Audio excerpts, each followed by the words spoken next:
It was not just an attack on the building, it was an attack on our republic itself. We are here today to better understand what was known in advance, what steps were taken to secure the Capitol, and what occurred that day, because we want to ensure that nothing like this happens again. Each of our witnesses held a leadership role at the time of the attack. Acting Chief Robert Conte of the Metropolitan Police Department of the District of Columbia, Mr. Stephen Sun, former Chief of the U.S. Capitol Police, who is here with us in person today, Mr. Michael Stenger, former Senate Sergeant at Arms, and Mr. Paul Irving, former House Sergeant at Arms. The other witnesses are here, as many of our witnesses do, via video. To our witnesses, your testimony is vital, and thank you again for coming. At the same time, this is certainly not the last hearing that we will have regarding this attack.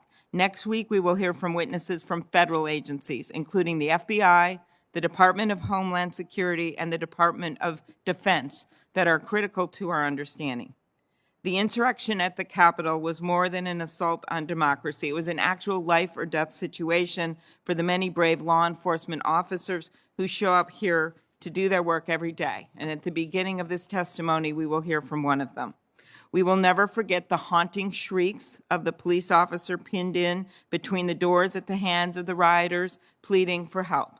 We will never forget Officer Harry Dunn, who fought against the violent mob for hours, and after it was over, broke down in tears, telling fellow officers he'd been called the N-word 15 times that day. He asked, "Is this America?" Or Officer Eugene Goodman, who after saving Senator Romney from walking, who is here with us today, thank you, Senator Romney, from walking directly into the mob, ran by himself to take on a group of rioters. And then Eugene Goodman diverted that mob away from the Senate chamber, allowing us to safely depart. Tragically, the attack on the Capitol also cost the lives of 3 brave officers, including Officer Brian Sicknick, who died from injuries sustained while engaging with protesters. 2 other officers died by suicide following the event of January 6th, D.C. Metropolitan Police Officer Jeffrey Smith and U.S. Capitol Police Officer Howard Liebengood. Officer Liebengood, or Howie to those who knew him, worked the Delaware Avenue door of the Russell Senate office building, someone who I've seen at that doorway and who always greeted me and everyone with a warm smile. It has been reported that 140 U.S. Capitol Police officers sustained injuries from defending the Capitol. The courage of these officers will be remembered forever, but there are still many voices that we haven't heard in the stories of January 6th, including the many staff who make sure we have food in our cafeteria and water and heat in our building. One janitorial worker hid during the attack in a closet. Another custodial staff member reflected on how terrible he felt when he had to clean up feces and had been smeared on the wall, saying, "I felt bad, I felt degraded."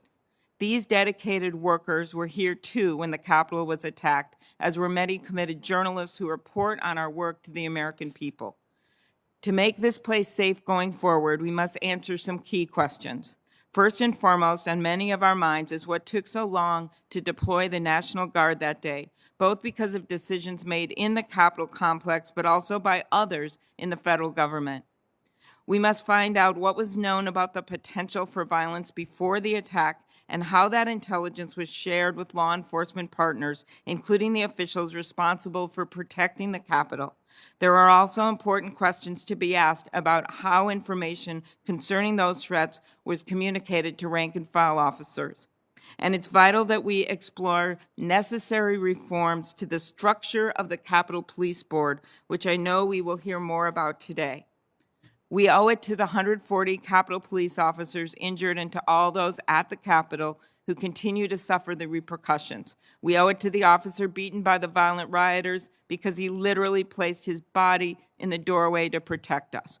We owe it to the officers who lost their lives. We owe it to the American people to figure out how the United States Capitol, the preeminent symbol of democracy around the world, could be overtaken by an angry, violent mob.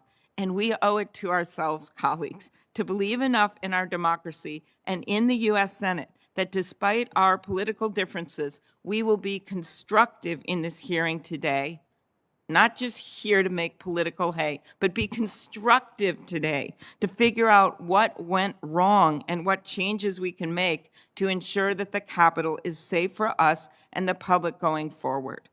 Chairman Peters, Ranking Member Blunt, Ranking Member Portman, and colleagues, for me, the bottom line is that we must get the answers, and those answers are what will give us the solutions. Thank you very much. Thank you, Madam Chair. It's been just over 6 weeks since our nation watched with horror as our Capitol building was breached by domestic terrorists who sought to use violence and intimidation to overturn the results of a free and fair election.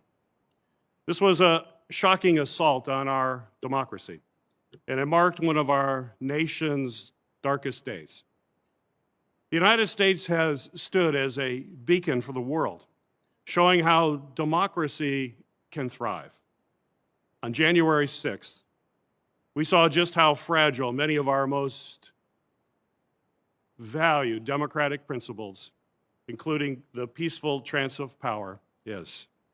It's hard to express how deeply grateful we are for the actions our Capitol Police, our sergeants at arms, and other law enforcement agencies do to keep us safe every single day, and especially on that day. Too many of our officers were gravely injured or tragically killed as they bravely fought back the attackers. Chief Conte, we are also indebted to the D.C. Metropolitan Police Department for their valiant efforts to thwart the attack. D.C. Police often provides support to help secure the Capitol, but the officers under your command did not hesitate to come to our aid. We are thankful for the heroic actions of so many who ensured this direct attack on our democracy failed. But there's no question that there were colossal breakdowns in the intelligence gathering and security preparations leading up to the events of January 6th, as well as during the coordination and response efforts once the attack got underway. Our goal today is to begin to understand where those breakdowns and failures occurred, and to determine if there are policy and structural changes Congress must make to prevent a future attack of this nature. In my role on the Homeland Security Committee, I've worked to draw attention to the rising threat of domestic terrorism, including the rise of insidious ideologies of white supremacy, anti-government militias, and now QAnon conspiracies.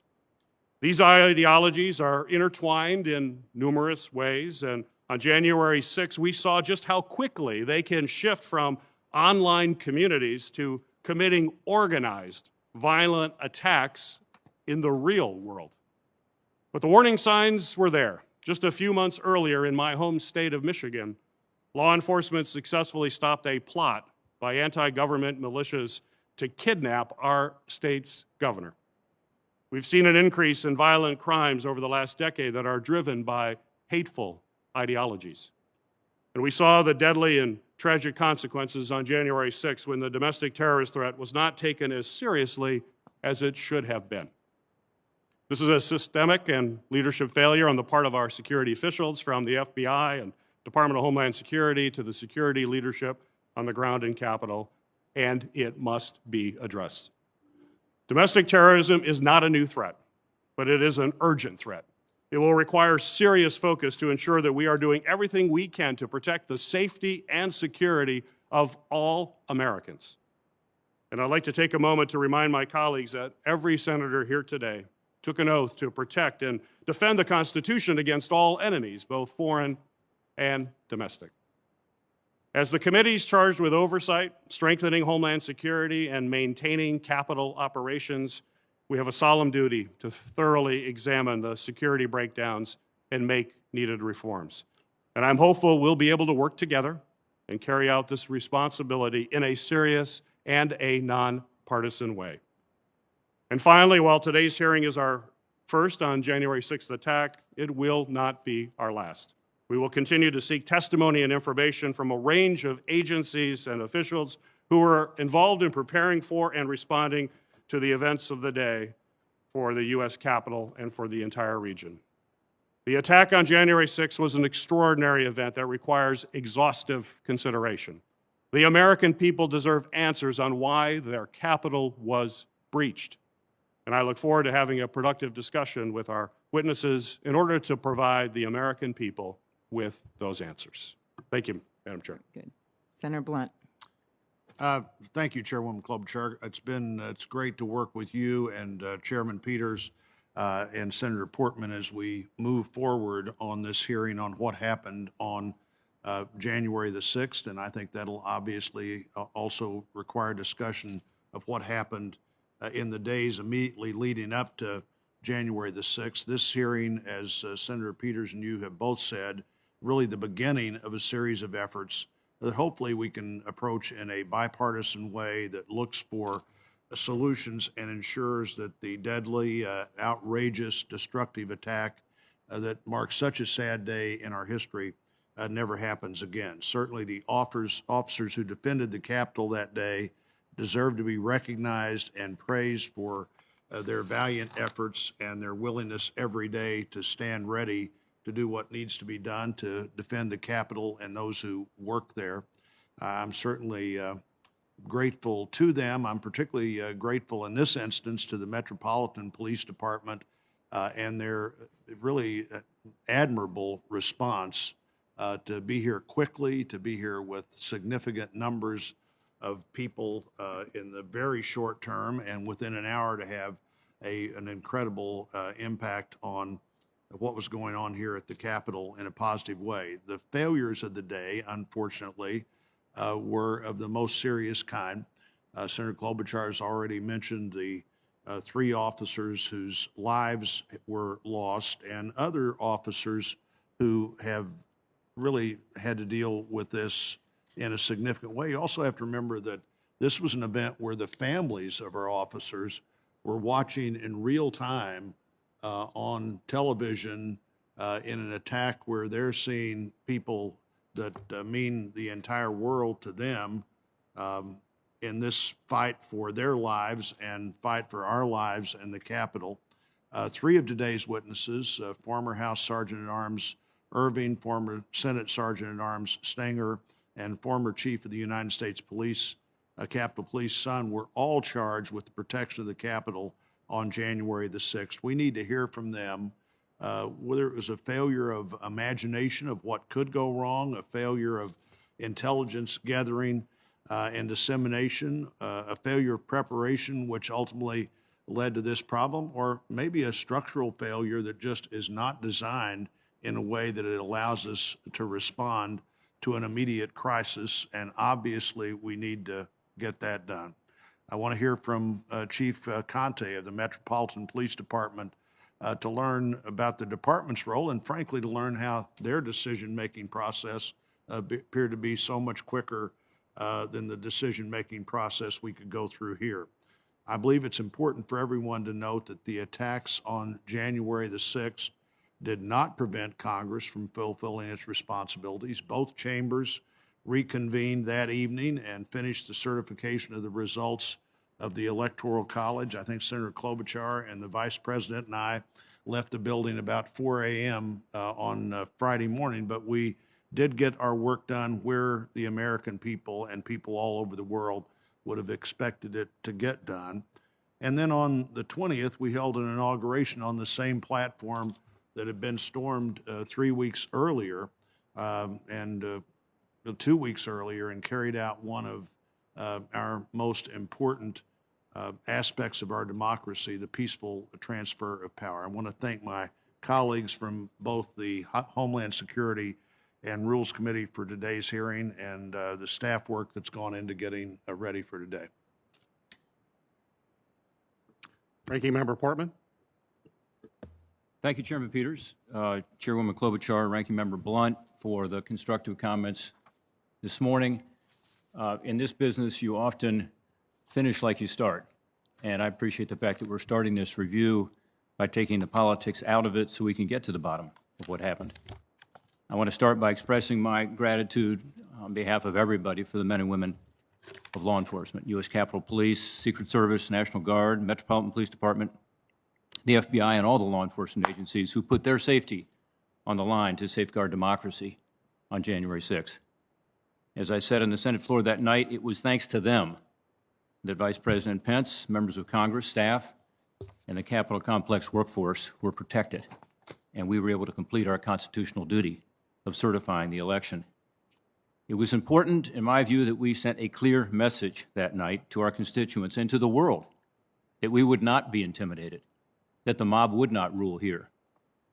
But that message could not have been delivered without law enforcement securing us and our respective chambers. 7 individuals lost their lives as a result of the Capitol attack, including 2 Capitol Police officers and a D.C. Metropolitan Police Department officer. We will never forget the service and sacrifice of Officers Brian Sicknick, Jeffrey Smith, Howard Liebengood. I knew Officer Liebengood. I saw Howie most days at his post at the Russell Office Building. His colleagues will tell you no officer was more dedicated to the mission of the Capitol Hill Police Department, the mission and duty to serve and protect, and I'm proud to have called him a friend. We will never forget Officer Eugene Goodman and the hundreds of other officers who were heroes on the front lines that afternoon, that evening, many of whom sustained injuries. To honor that kind of sacrifice and avoid future attacks, we have got to take a really hard look at what happened on January 6th. The decision-making that led up to that day and the decision-making that allowed the Capitol to be breached and overrun. As the bipartisan media advisory announcing this joint hearing stated, the purpose today is to examine the security failures that led to a breach of the Capitol on January 6th, specifically the preparation and response efforts. There are key questions that have to be answered. First, some witnesses have suggested there was an intelligence failure. We need to know, was there credible intelligence about potential violence? When was it known, and who knew it? Second, our witnesses have differing accounts about requests for National Guard assistance. We need to know, did the U.S. Capitol Police request approval to seek National Guard assistance prior to January 6th? And if so, why was that request denied? We need to know, was the request for National Guard assistance on January 6th delayed? And why, if that is true? And we need to know why it took so long for the National Guard to arrive after their support was requested. Third, the Capitol was overtaken in a matter of hours. We need to know whether Capitol Police officers were properly trained and equipped to respond to an attack on the Capitol. And if not, why not? And we need to know why the Capitol complex itself was so vulnerable and insecure that it could be so easily overrun. My hope is that today we get clear answers to these questions from our witnesses. We need to know what happened and how to ensure this never happens again. It's that simple. I'll be listening carefully, as I know my colleagues will, to the testimony of the witnesses before us. These events on January 6th showed that while our democracy is resilient, our democracy at times will be challenged. We've got to be up to that challenge. That certainly includes securing this Capitol, the citadel of democracy. That's something we can all agree on. Thank you, Mr. Chairman. Thank you, Senator Portman. Before I introduce the panel, it's important that we hear from someone. We all believed it was important that we hear from someone who was on the front lines that day. And I'd like to recognize Captain Carnicia Mendoza of the U.S. Capitol Police. Captain Mendoza has been a member of the Capitol Police for almost 19 years with 13 years of leadership experience. She currently serves as a field commander in the Special Operations Division, where her duties include acting as a field commander for significant security incidents.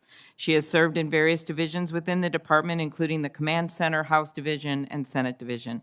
Before she joined the Capitol Police, she served as an active duty soldier in the United States Army, and she has received various awards for her work, including her work on recovery efforts during the Pentagon attack on 9/11.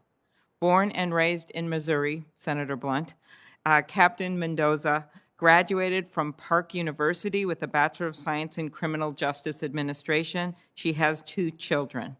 On January 6, she rushed to the Capitol when she heard that her fellow officers needed immediate help and assumed command in the rotunda as she and her colleagues fought to push back the rioters and ultimately drive them out of the building. Captain, thank you for sharing your story today. Thank you. Good morning. Thank you for the opportunity to speak before the committee today, and thank you all for your service to our country. My name is Captain Carnisha Mendoza, and I've served with the United States Capitol Police for 19 years. I take a lot of pride in my job. Prior to serving with the Capitol Police, I served as an active duty soldier with the United States Army. My last duty station was split between the Pentagon and the Washington Area Criminal Investigations Division.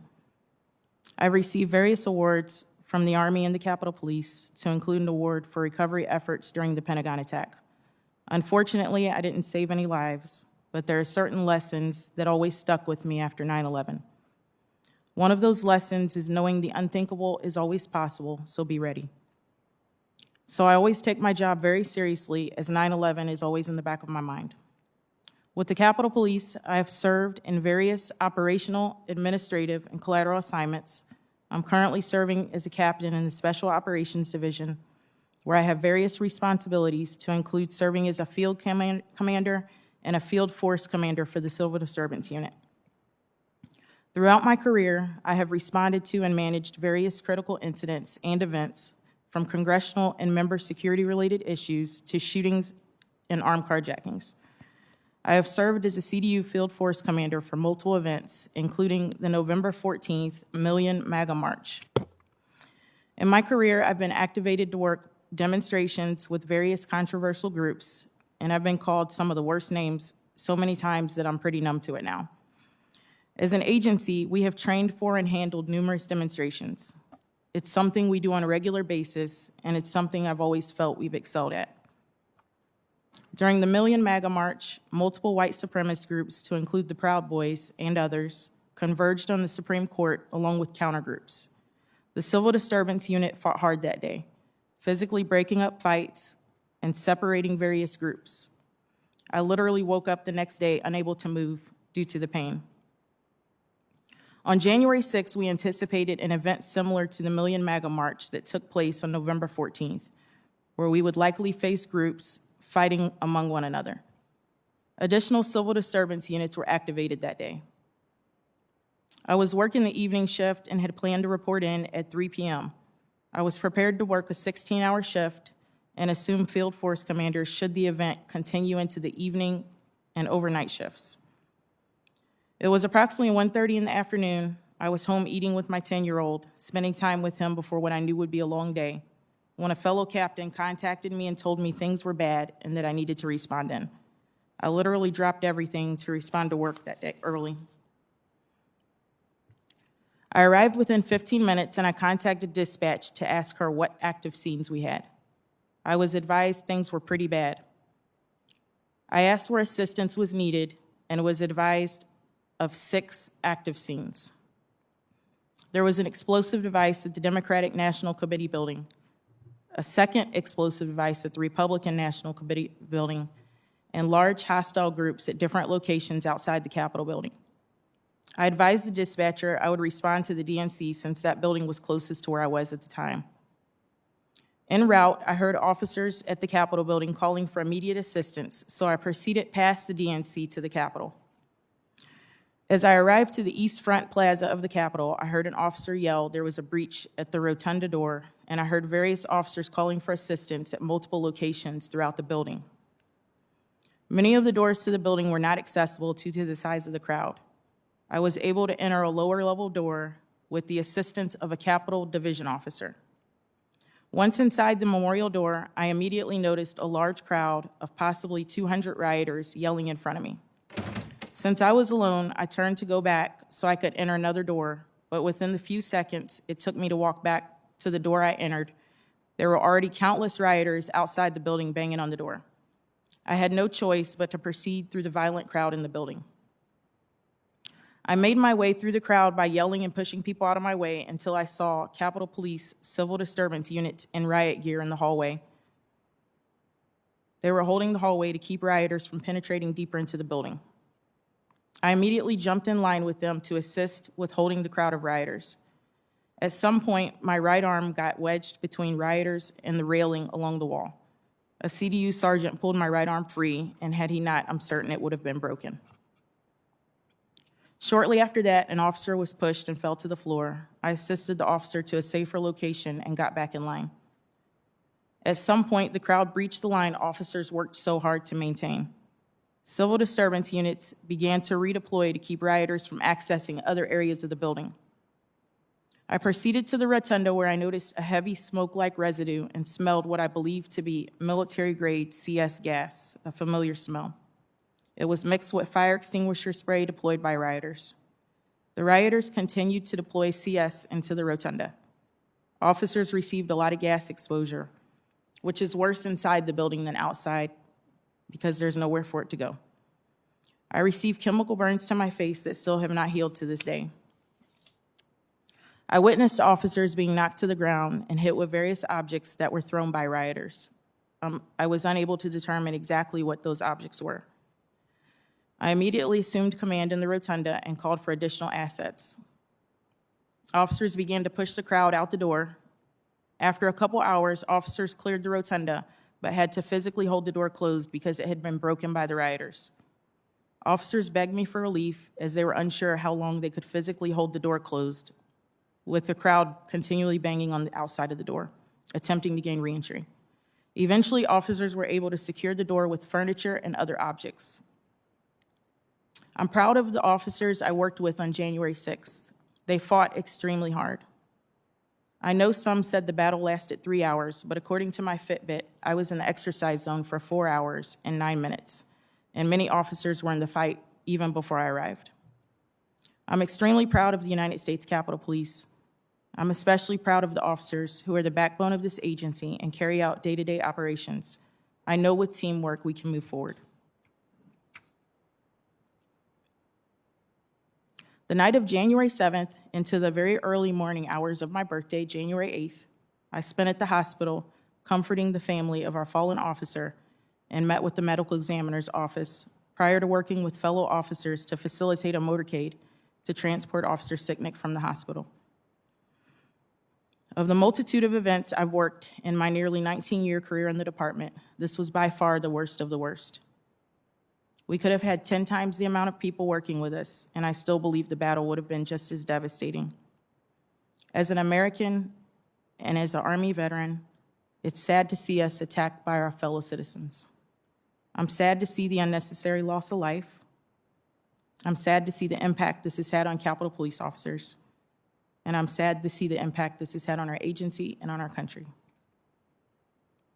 Although things are still raw and moving forward will be a difficult process, I look forward to moving forward together as an agency and as a country.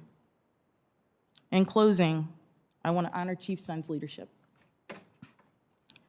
I served under his command as a watch commander for 3 years and was able to personally see his hard work and dedication. He was fully dedicated to the United States Capitol Police, and he cared about every employee on the department. I often hear employees on the department praise his leadership and his ability to inspire others. He's made a significant impact on our agency. Thank you, Chief. Thank you. Thank you very much, Captain Mendoza, for that beautiful statement and for your work on behalf of our country. I'm going to give you the bios on the other witnesses, and then Senator Peters will swear them in. Our first witness today is Robert J. Conte, Acting Chief of the Metropolitan Police Department of the District of Columbia. Acting Chief Conte was sworn in as Acting Chief of the MPD on January 2nd of this year. He first joined the department in 1989 as a cadet. After being sworn in, he became a patrol officer before being promoted to lieutenant and leading the force's intelligence branch. In 2004, he was promoted to captain and put in charge of the violent crimes branch. After being promoted to 2nd District Commander, he joined the Special Operations Division. For the next decade, Acting Chief Conte served in multiple leadership roles with the MPD, including as Patrol Chief of Patrol Services South, where he oversaw several police districts. He was appointed as Assistant Chief of the Investigative Services Bureau in March of 2018. Acting Chief Conte is a graduate of DC schools and holds a bachelor degree in professional studies from the George Washington University. Acting Chief Conte grew up in the Carver Terrace community in Northeast Washington, D.C. Our second witness today will be Mr. Stephen A. Sund. Mr. Sund served as Chief of the U.S. Capitol Police from June of 2019 to January 16th of this year. Mr. Sun joined the Capitol Police in 2017 as Assistant Chief and Chief of Operations. Prior to joining the USCP, he spent nearly 25 years with the Metropolitan Police Department, where he started out as a patrol officer in 1990. From 1999 to 2006, he served as MPD's Special Operations Division and helped plan several major events, including the 2001 and 2005 presidential inaugurations. After joining the MPD's Homeland Security Division, he rose through the ranks to become commander of the Special Operations Division in 2011. As commander of the Special Operations Division, he served as lead planner for both the 2009 and 2013 presidential inaugurations and many other national security special events. He received his Bachelor and Master of Science degrees from Johns Hopkins and his Master of Arts in Homeland Security from the Naval Postgraduate School. Our third witness will be Mr. Michael Stenger, former Senate Sergeant at Arms, who served in that capacity from April of 2018 through January 7th of this year. He joined the Senate in 2011 as Assistant Sergeant at Arms for the Office of Protective Services and Continuity. He has also served as Chief of Staff of the Sergeant at Arms and as Deputy Sergeant of Arms. Prior to joining the Sergeant at Arms office, he was a 35-year veteran of the United States Secret Service, where he served in many roles, including as the Special Agent in charge of the Washington Field Office. Immediately before joining the Senate, he served as Assistant Director of the Office of Government and Public Affairs for the Secret Service. He graduated from Fairleigh Dickinson University. He is also a veteran, having attained the rank of captain in the U.S. Marine Corps. Our final witness today is Mr. Paul Irving. Mr. Irving served as a Sergeant at Arms at the U.S. House of Representatives from January of 2012 through January 7th of this year. He joined the United States Secret Service in 1983 after briefly serving with the FBI. He served as head legal instructor for constitutional law and criminal procedure at the Secret Service Training Academy before joining the Presidential Protective Division during the George H.W. Bush and Clinton administrations. Following his White House service, he served as the Assistant Director for Congressional Affairs, Assistant Director for Government Affairs, Assistant Director for Homeland Security, and Assistant Director for Administration for the Secret Service. He retired from the Secret Service in 2008 as Assistant Director and worked as a private security consultant until his appointment as House Sergeant at Arms in 2012. He is a graduate of the American University and Whittier Law School. I want to thank our witnesses for appearing voluntarily today, and I look forward to your testimony. It is the practice of the Homeland Security and Governmental Affairs Committee to swear in witnesses. So if the witnesses would stand, including those joining us virtually, and raise your right hand. Do you swear that the testimony you will give before this committee shall be the truth, the whole truth, and nothing but the truth, so help you God? I do. Thank you. May all be seated.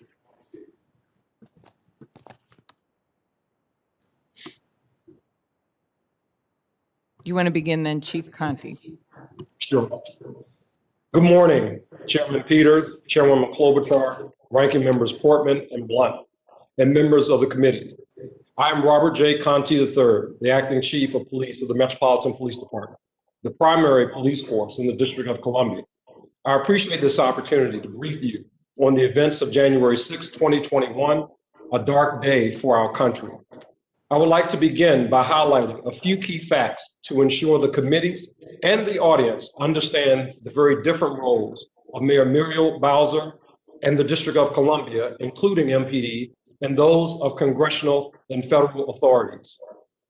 First, MPD is prohibited by federal law from entering the Capitol or its grounds to patrol, make arrests, or serve warrants without the consent or request of the Capitol Police Board. Second, the President of the United States, not the Mayor of the District of Columbia, controls the DC National Guard. The scope of the request by the Mayor must be limited to supporting the district's local jurisdiction and authority, which excludes federal entities and property. Third, since Mayor Bowser declared a public health emergency last March, the district has not issued permits for any large gathering. Although the district and MPD take pride in facilitating the exercise of First Amendment rights by all groups, regardless of their beliefs, none of the public gatherings on January 5th and 6th were issued permits by the city. On the morning of January 6th, MPD was prepared to support our federal partners with a First Amendment assembly that was held primarily on federal land, while continuing to patrol and respond to calls for service throughout DC. Based on our experience with prior demonstrations after the election, we recognize that there was a possibility of violence, especially after dark, as smaller groups of protesters gathered with malicious intent on our city streets. To be clear, available intelligence pointed to a large presence of some of the same groups that had contributed to violence in the city after demonstrations in November and December. The district had intelligence indicating the potential for violent actions in the streets of the District of Columbia. In preparation for the anticipated demonstrations and the possibility of violence on city streets, MPD was fully deployed on 12-hour shifts the week of January 4th, with days off and leave canceled. At Mayor Bowser's request, several area police departments were on standby in DC, and more than 300 members of the National Guard were deployed on district streets, providing traffic control and other services. However, these resources were barely enough to counter an event that had never happened in the history of the United States: a mob of thousands of American citizens launching a violent assault on the US Capitol, the seat of our government, in an attempt to halt the counting of the electoral ballots, an essential step in the peaceful transfer of power in our nation. The mob's sustained assault on the Capitol precipitated an equally unprecedented response, with then Capitol Police Chief Steve Sund issuing an urgent request for MPD to come assist in defending the Capitol.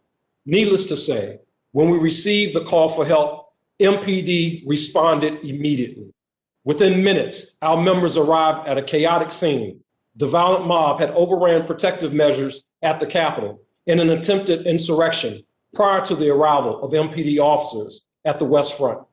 Our objectives were to, 1, stop the rioters from entering the Capitol building and remove those that were already inside. 2, secure a perimeter so that the Capitol could be cleared for lawmakers. 3, enable Congress to resume their sessions to demonstrate to our country and to the world that our democracy was still intact. And lastly, once the third objective had been accomplished, begin making arrests of anyone violating the law. At 2:22 p.m., a call was convened with, among others, myself, leadership of the US Capitol Police, the National Guard, and the Department of the Army. I was surprised at the reluctance to immediately send the National Guard to the Capitol grounds. In the meantime, by 2:30 p.m., the district had requested additional officers from as far away as New Jersey and issued notice of an emergency citywide curfew beginning at 6 p.m. From that point, it took another 3.5 hours until all rioters were removed from the Capitol. 90 minutes later, at 8 p.m., Congress was able to resume its critical work and fulfill its constitutional duty. Over the course of January the 6th and into the early morning of the 7th, approximately 1,100 MPD members responded to the Capitol. At least 65 MPD members sustained injuries. 5 people lost their lives on January the 6th. As we reflect on that dark day, we offer condolences to all of the grieving families. In closing, I appreciate the opportunity to highlight the heroism of MPD officers who put their lives on the line to protect the Capitol, Congress, and our democracy. But to ensure the continued safety of the district and everyone in it, we must be frank in looking at several critical issues. This assault on the Capitol has exposed weaknesses in the security of the most secure city in the country. The federal police forces in DC will be re-examining their security protocols, given the risk of both foreign and domestic terrorism. As the chief of the district's municipal police force, I must think about our preparations not only for possible attacks, but the daily impact of the changing operations of our federal partners. As they harden targets in the federal enclave, other buildings in the city under MPD jurisdiction may become more likely targets. This concludes my testimony. I am happy to answer any questions. Thank you very much. Mr. Sund.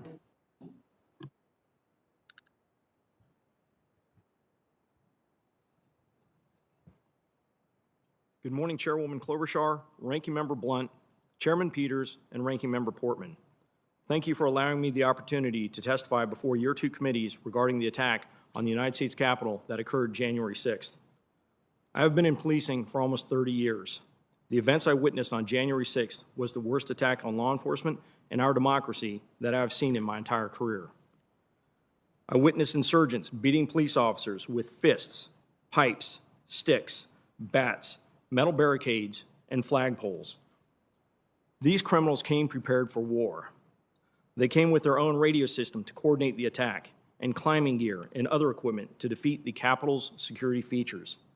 I am sickened by what I witnessed that day. Our officers fought valiantly, using batons, shields, chemical munitions, and pepper ball guns to hold back the attackers. Capitol Police and responding law enforcement agencies showed tremendous restraint by not using their firearms, which would have likely led to a more chaotic situation and a possible mass casualty incident. No civilian law enforcement agency, to include the United States Capitol Police, is trained or equipped to repel an insurrection of thousands of individuals focused on breaching a building at all costs. I am extremely proud and appreciative of the Capitol Police officers, the Metropolitan Police Department, and the other law enforcement agencies that came to our assistance. A clear lack of accurate and complete intelligence across several federal agencies contributed to this event, and not poor planning by the United States Capitol Police. We rely on accurate information from our federal partners to help us develop effective security plans. The intelligence that we based our planning on indicated that the January 6th protests were expected to be similar to the previous MAGA rallies in 2020, which drew tens of thousands of participants. The assessment indicated that members of the Proud Boys, white supremacist groups, Antifa, and other extremist groups were expected to participate on January 6th, and that they may be inclined to become violent. Based on the intelligence that we received, we planned for an increased level of violence at the Capitol, and that some participants may be armed. But none of the intelligence we received predicted what actually occurred.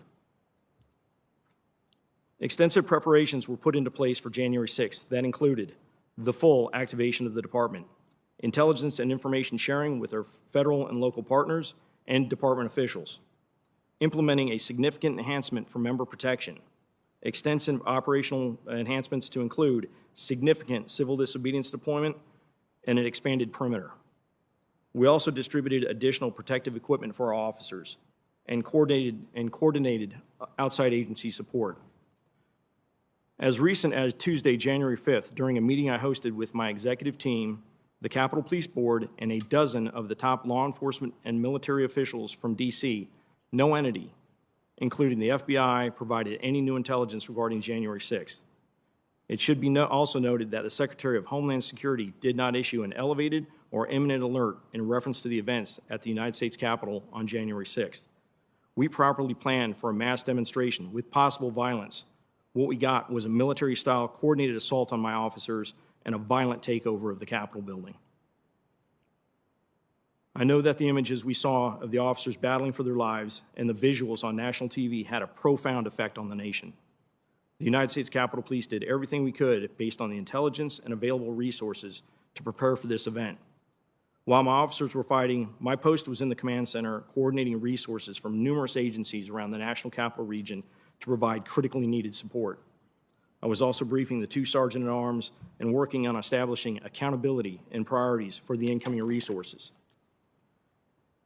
As Capitol Police and outside resources began to reestablish the security perimeter, I responded to the Capitol building to personally evaluate the situation and brief the sergeant-at-arms and leadership. I acknowledge that under the pressure of an unprecedented attack, a number of systems broke down. One of the reported issues described by officers was a lack of clear communications and directions from officials.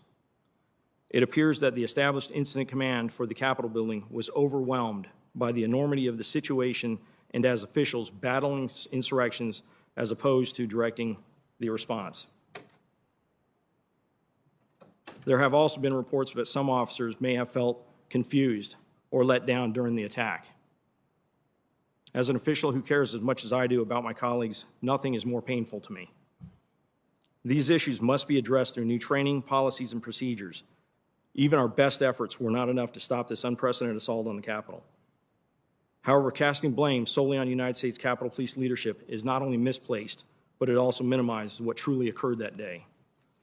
The focus going forward needs to be on the efforts to improve intelligence and the coordination of security measures between all involved agencies. Hopefully, this will be part of the focus of an independent after-action committee to look at all aspects of the January attack on our nation's Capitol. In closing, I want to again recognize the heroic efforts of the Capitol Police officers, who on January 6th, outnumbered and against the odds, successfully carried out their mission to protect the members of Congress and the legislative process.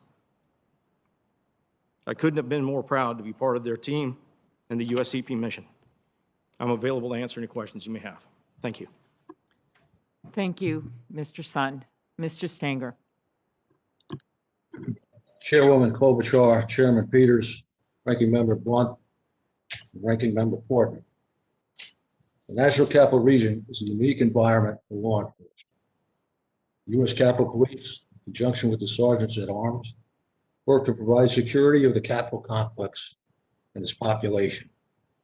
But there is a shared responsibility with other law enforcement groups within the region. Sharing of information and resources is paramount for success. Once assuming the position of the Senate Sergeant at Arms, enhancement of the working relationship between my office and U.S. Capitol Police had been a priority. I am a proponent of the concept of intelligence-led policing. This methodology can be used in assessing threats to individual members as well as threats to the campus. As in all intelligence operations, it is only as good as the analyst assessing it.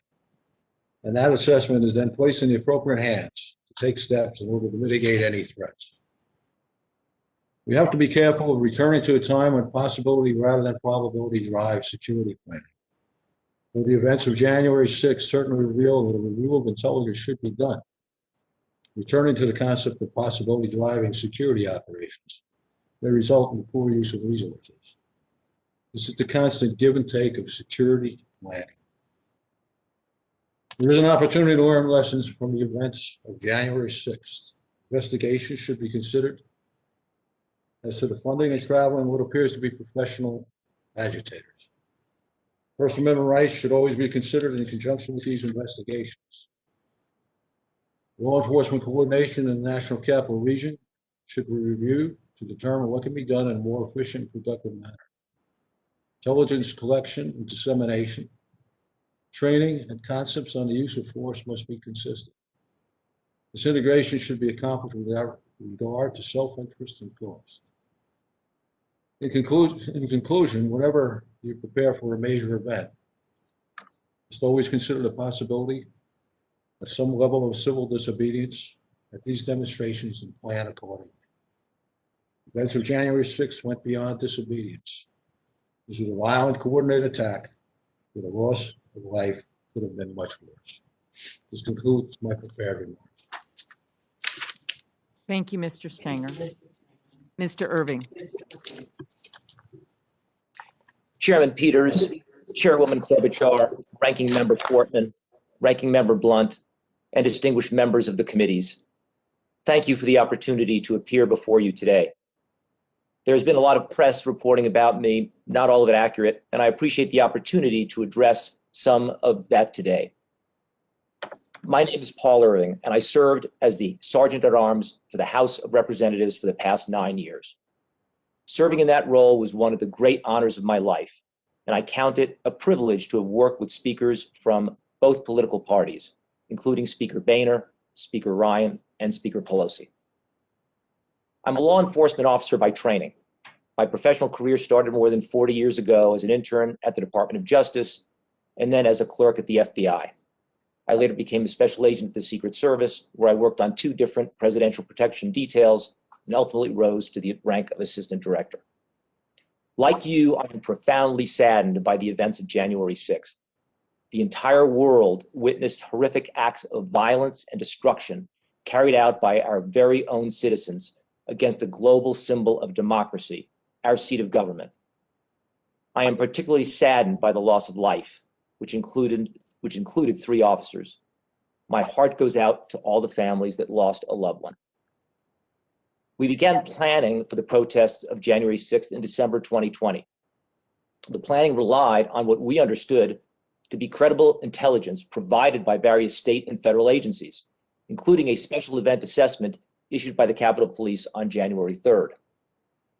The January 3rd assessment forecast that the protests were, quote, expected to be similar to the previous million MAGA March rallies that had taken place in November and December 2020. Every Capitol Police daily intelligence report between January 4 and January 6th, including on January 6th, forecast the chance of civil disobedience or arrest during the protests as remote to improbable. I relied on that intelligence when overseeing the security plan put forth by Chief Sund. The Chief's plan took on an all-hands-on-deck approach whereby every available sworn Capitol Police employee with police powers was assigned to work on January 6th. That meant approximately 1,200 Capitol Police officers were on site, including civil disturbance units and other tactical teams.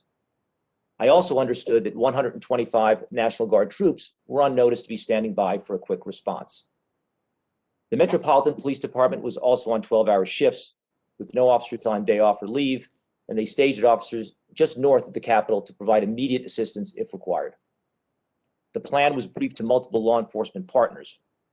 Based on the intelligence, we all believed that the plan met the threat and that we were prepared. We now know that we had the wrong plan. As one of the senior security leaders responsible for the event, I am accountable for that. I accept that responsibility, and as you know, I have resigned my position. Much has been said about whether optics affected my judgment in a January 4 telephone call with Chief Sund and Senate Sergeant Stenger about a National Guard offer to incorporate 125 unarmed National Guard troops into the security plan. The Guard's purpose would have been to work traffic control near the Capitol. My use of the word optics has been mischaracterized in the media. Let me be clear. Optics, as portrayed in the media, played no role whatsoever in my decisions about security, and any suggestion to the contrary is false. Safety was always paramount when making security plans for January 6th. We did discuss whether the intelligence warranted having troops at the Capitol. That was the issue, and the collective judgment at that time was no, the intelligence did not warrant that. If the chief or any other security leader had expressed doubt about our readiness without the National Guard, I would not have hesitated to request them. Chief Sund, Senate Sergeant Stenger, and I were confident in the chief's plan, and I did whatever I could to ensure that Chief Sund had the support needed to prepare and execute that security plan. And on January 6th, when I was asked for authorization to request National Guard assistance, I approved it. There are important lessons to be learned from January 6th. I commend the committees for conducting this proactive review of the events leading up to and on January 6th. I want to help the staff and members make changes and improvements and to ensure the tragedies of January 6th never occur again. I look forward to answering your questions. Thank you very much. We'll now begin questioning. I want to start out just to clear up one thing by just asking all of our witnesses a yes/no question.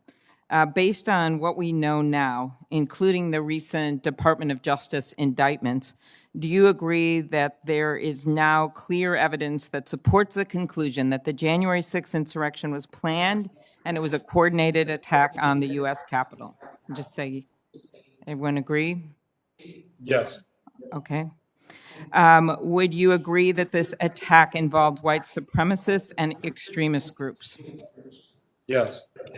Okay. Would you agree that this was a highly dangerous situation, which was horrific, but could have actually been worse without the courage of the officers that you commanded? Yes. Okay. Thank you. Okay, so now let's look at what we knew leading up to it, or what you knew leading up to it, or what people that worked for you knew leading up to it. We knew leading up to it that on leading up to January 6th, President Trump sent nationwide tweets telling people to come to Washington on January 6th and saying, "Be there, will be wild." And according to public reporting by the Washington Post, the FBI's Norfolk Field Office issued a threat report on January 5th that detailed specific calls for violence online in connection with January 6th, including that protesters, quote, "be ready to fight," end quote, and, quote, "go there ready for war," end quote. I guess I'll start with you, Mr. Sun. When a critical intelligence report is received by the Capitol Police, from an intelligence community source like the FBI, who usually would receive it? And I guess I'll start with, did you receive this report? Thank you very much for the question, ma'am. I actually, just in the last 24 hours, was informed by the department that they actually had received that report. It was received by what we call one of our sworn members that's assigned to the Joint Terrorism Task Force, which is a task force with the FBI. They received it the evening of the 5th. Reviewed it, and then forwarded over to an official at the intelligence division over at U.S. Capitol Police Headquarters. And so you hadn't seen it yourself? No, ma'am. It did not go any further than that. Okay. And then was it sent to the House and Senate Sergeant at Arms? I don't believe it went any farther than from the over to the sergeant at the intelligence division. Okay. And Mr. Irving, Mr. Stenger, did you get that report? Beforehand, Mr. Stenger, did you get the report? No. Okay, Mr. Irving. I did not. Okay. Okay, so I think that may have contributed part to the lack of information, but I'll leave that for the future. Now let's go back to another report. I know on January 3rd, Mr. Sun, you said in your written testimony that the Capitol Police published intelligence assessments of the event, including one on January 3rd. Do you mostly rely on your federal partners like the FBI to gather and analyze intelligence on potential threats to the Capitol and members of Congress? Yes, I think what's important to realize as a law enforcement agency, we're a consumer of intelligence and information that's provided by the intelligence community. The intelligence community is 18 federal agencies that collect information, do the analyzing of the raw data, raw intelligence, and then provide it to us. So we're reliant on that information to be complete and accurate. But in that report, we now know, according to your testimony, that tens of thousands of participants were likely to descend on Washington. Is that correct? Yes, ma'am. Okay. And the January 3rd memo, according to the Washington Post, made clear that supporters of President Trump see January 6th as the last opportunity to overturn the results of the presidential election, and that, quote, "this sense of desperation and disappointment may lead to more of an incentive to become violent." Is that correct? Yes, it is, ma'am. The article also quoted the memo as stating that unlike previous post-election protests, the targets of the pro-Trump supporters are not necessarily the counter-protesters, but rather Congress itself is a target on the 6th. Is that right? That is correct. And did you have any indication that many of these protesters might arrive armed or that members of extremist groups might be there? We knew that members of extremist groups would be there, and there was social media calls for people to come armed. Yes. You've also said that at a January 5th meeting with Capitol Police, the Sergeant at Arms, and federal law enforcement, military officials, all present at the meeting indicated that there was no new intelligence to report for January 6th. Is that right? That is correct, ma'am. But your testimony states that the Capitol Police took a number of steps after these assessments, like what you said was the largest number of civil disturbance unit platoons possible, increasing dignitary protection coverage, coordinating with the D.C. police, and ordering all hands-on-deck status for Capitol Police. Is that right? That is correct, ma'am. We took extensive efforts to prepare for the events based on the information, much of which you just reviewed, yes. Okay, good. So if the information was enough to get you to do that, why didn't we take some additional steps? Why didn't you and others involved to be better prepared to confront the violence?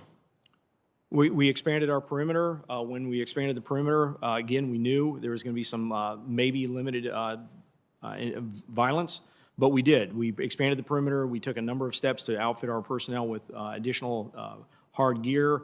We developed a plan for if we had protesters that may be armed, and that was one of the reasons the expanded perimeter and the heightened risk that I went to the Sergeant Arms and requested the National Guard. But now you realize it wasn't enough, those security measures. Is that right? Well, that is, hindsight being what it is. I mean, you look around the Capitol right now and you see the resources that were brought to bear based on the information we now know from January 6th. Okay. Mr. Sun, you stated in your written testimony that you first made a request for the Capitol Police Board to declare an emergency and authorize National Guard support on Monday, January 4th, and that request was not granted. That is correct, ma'am. Your testimony makes clear that the current structure of the Capitol Police Board resulted in delays in bringing in assistance from the National Guard. Would you agree with that? That's one of the things we want to look at. Yes, ma'am. Okay. Do you think that changes are needed to make clear that the Capitol Police Chief has the authority to call in the National Guard? I certainly do. I think in exigent circumstances, there needs to be a streamlined process for the Capitol Chief of Police, for the Capitol Police to have authority. Okay. And Mr. Stenger, do you think that reforms are needed to the structure of the Capitol Police Board to make that clear? I think a review of the Capitol Police Board and their statutory authority is probably would be a good time to do this now. There's a lot of statutes out there in the Capitol Police Board that go back many, many years. Things have changed, and it's probably to make the board a little bit more nimble. It's probably not a bad time and an idea to take a look at what's there.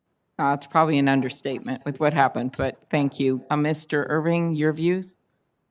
I would certainly agree with both Chief Sund and Michael Stenger. I think a review would certainly be warranted at this time of the Capitol Police Board. Mr. Sund, your written testimony states that you had no authority to request the assistance of the National Guard without an emergency declaration of the Capitol Police Board. Okay. On what rule, regulation, or authority did you base that view? I'd have to go back and look the specific rule, but it's a standing rule that we have. I cannot request the National Guard without a declaration of emergency from the Capitol Police Board.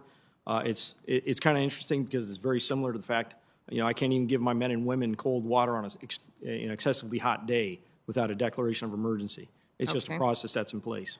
And to be clear, apart from the Capitol Police Board, you also face delays in getting authorization to bring in the National Guard from the Department of Defense. Is that correct? We'll be hearing from them next week. Yes, ma'am, that is correct. Would you agree that there were serious issues at the Pentagon that contributed to the fact that Guard troops did not arrive at the Capitol until about 5:40 that day after most of the violence had subsided? I don't know what issues there were at the Pentagon, but I was certainly surprised at the delays I was hearing and I was seeing. Okay, very good. And my last question, just as of all of you, in addition to the reforms of the police board, which are very clear need to be made, any other suggestions that wouldn't involve classified information you have for us, Mr. Sund? As reference to some of the recommendations, I would look at, again, one of the big things that I think was a contributing factor to this was intelligence. I think as you meet with the intelligence community and law enforcement in the intelligence community, we have a very good relationship. I think the aperture just needs to be opened up a little bit farther. Like Chief Conte had mentioned, January 6th was a new day. It was a change of what threat we face, and I think getting them to open the aperture and looking a little bit harder. And I think internally, looking at some of our policies, procedures, our processes for how we handle special events, how we handle incident command, was stuff we can do. And then looking at physical security of the building and the grounds, I think is going to be critical. I know a lot of people have talked about, the fencing, the open environment. I understand, and I know that goes way back, and members of Congress like the open environment. I think there are ways to develop a more secure campus while keeping an open environment, but I'll leave that for more classified or restricted hearings. Okay, thank you. Anything you would add in addition, just any other thing you'd add in addition to what the former police chief laid out here, Mr. Stenger? I would be very supportive of those areas that the chief mentioned. I think he's right on the money there. I think there's maybe another area of use of force that probably needs to be coordinated better in the region here. But certainly intelligence needs to be taken a look at as to how it Okay. works. We have a lot of people that we've ramped up since 9/11. And I think maybe it's time to take a look at how efficient it is on the gathering of intelligence and the collection of intelligence. Okay. Thank you. I'm going to allow my colleagues to ask that same question of you, Mr. Irving, and you, Chief Conte, because I've gone over my time. Thank you. Thank you, Madam Chair. Mr. Sun, you've made or brought up the issue of intelligence throughout your testimony and the gaps that were there and how we need to strengthen the intelligence. But I was struck by the fact that you said the FBI report, and my understanding is that report had some fairly specific information that was troubling. That you said that report did get sent to the Capitol Police, that it went to the folks in the Intelligence Department, but then you were not aware of it, which raises a really big question. It's something coming in like that right before an event that I think is significant. It does not get to operational commanders who are there to deal with it. How can that happen? How can you not get that vital intelligence on the eve of what's going to be in a major event? What? Thank you, sir. I know that's something that's going to be looked at. I think that information would have been helpful to be aware of. Again, looking at the information for the first time yesterday, it is strictly raw data. It's raw intelligence information that has come in, seen on a social media post. Lots of people postings on social media that need to be, corroborated and confirmed. So it's coming in as raw data. So please keep that in mind. But I agree that's something we need to look at. What's the process and how do we streamline that information getting to where it needs to go? Well, I understand it's raw data, but it's the eve of the event. You're not going to have time to do the kind of analysis that you would normally like to do. That is information that has to get to you. So that's clearly a major problem. And my question is also related to the report that was put out by Capitol Police, by your intelligence folks on January 3rd. The Intelligence Division of the Capitol Police issued an internal report which reportedly stated, and this is some of this has been out in the public domain, that instead of targeting counter-protesters, as you've seen in the prior events that occurred that you've referenced earlier, that, quote, this is quote that has been out in the public domain, that Congress itself is the target on the 6th by Trump supporters. Congress was the target. The report also mentioned that members of the Proud Boys, white supremacist groups, other extremist groups would be in attendance and, quote, again out in public sources, may be inclined to become violent. So you have your own report. Did you see that report that was put out on the 3rd? Yes, I did. So how is not that a warning of some extraordinary measures? Now, I understand you increased and you had folks there and you increased your presence. But how is that not a real big warning flag? And if it was, what exactly did you do when you read that report? So that was one of the reports that contributed to the fact that we expanded our perimeter. I reached out, looking at it, I'd reach out to the Metropolitan Police Department, just knowing, even before that report, knowing, what that extremists were likely to be there. In the previous reports for it, that has been called for on social media for people to be armed. In talking with our partners over at the Metropolitan Police Department, I reached out to say, hey, you're going to be able to provide us some support, and we coordinated that additional support the morning of the 6th. So yeah, we did take all that in consideration as we developed the extensive security plans for this event. So you changed plans on January 3rd after getting that report? We adjust our perimeter. We did a number of things we actually were adjusting our perimeter probably a little bit before that as well.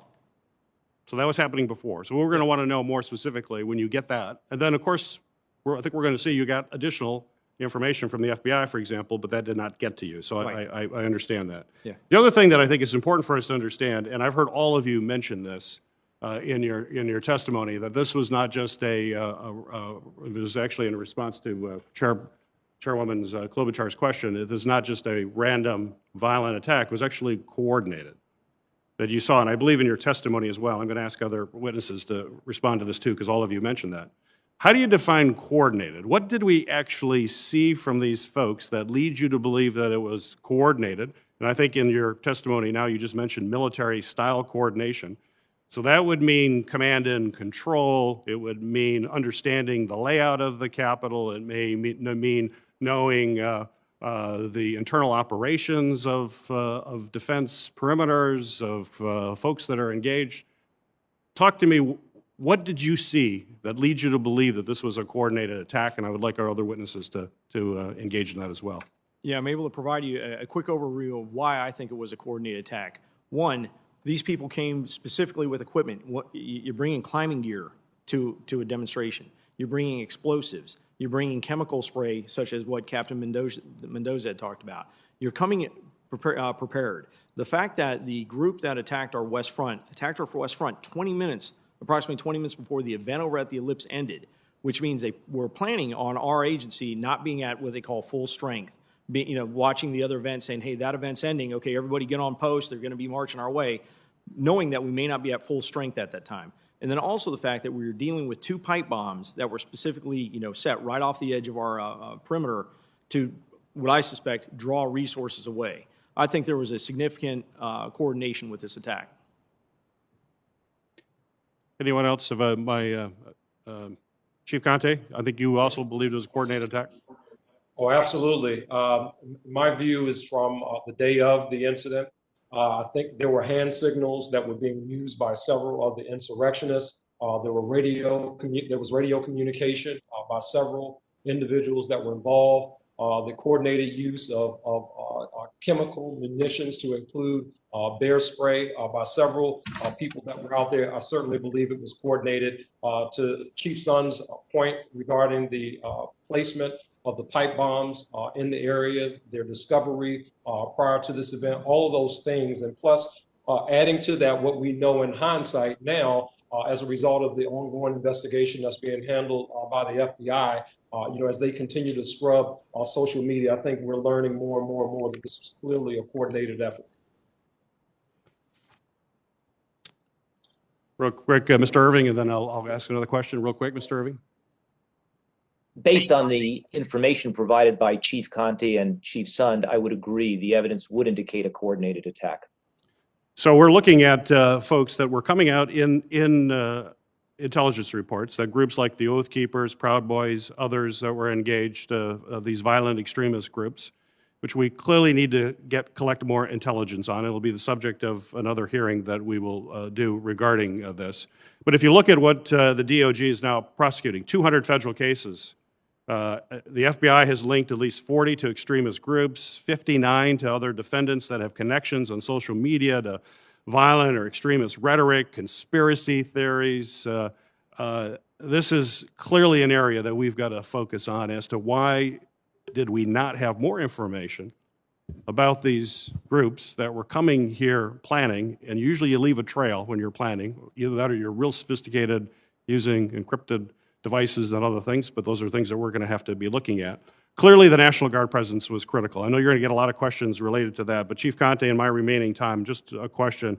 Yeah, and you mentioned this in your testimony, but in an earlier statement, Chief, you stated that you were stunned by quote, the tepid response of the Army officials in response to Chief Sund's request for assistance while the violent siege was escalating. Clearly, here we got a coordinated attack. All of you saw this immediately the way they were doing. I can imagine the conversations with the National Guard. And Chief, you were stunned by the tepid response. Could you clarify that and tell us exactly how those conversations went? Yeah, so just sometime after 2:00 p.m., I had left the west front of the Capitol after initially being at the scene, assessing what was going on, looking at just how violent, looking at the violent actions that were taking place. Shortly thereafter, there was a phone call that was convened between several officials. Chief Sund was on the call, literally pleading there were several Army officials that were on the call. I don't know all by name who were on the call. Several officials from district government that were on the scene. Chief Sund was pleading for the deployment of the National Guard. And in response to that, there was not an immediate yes the National Guard is responding. Yes, the National Guard is on the way. Yes, the National Guard are being restaged from traffic posts to respond. The response was more asking about the plan, what was the plan for the National Guard? The response was more focused on, in addition to the plan, the optics, how this looks with boots on the ground on the Capitol. And in my response to that was simply, I was just stunned that, I have officers that were out there literally fighting for their lives. And, we're kind of going through, what seemed like an exercise to really check the boxes, and there was not an immediate response. When I asked specifically, Chief Son, was he requesting the National Guard, and was that request being denied? The response was no, we're not.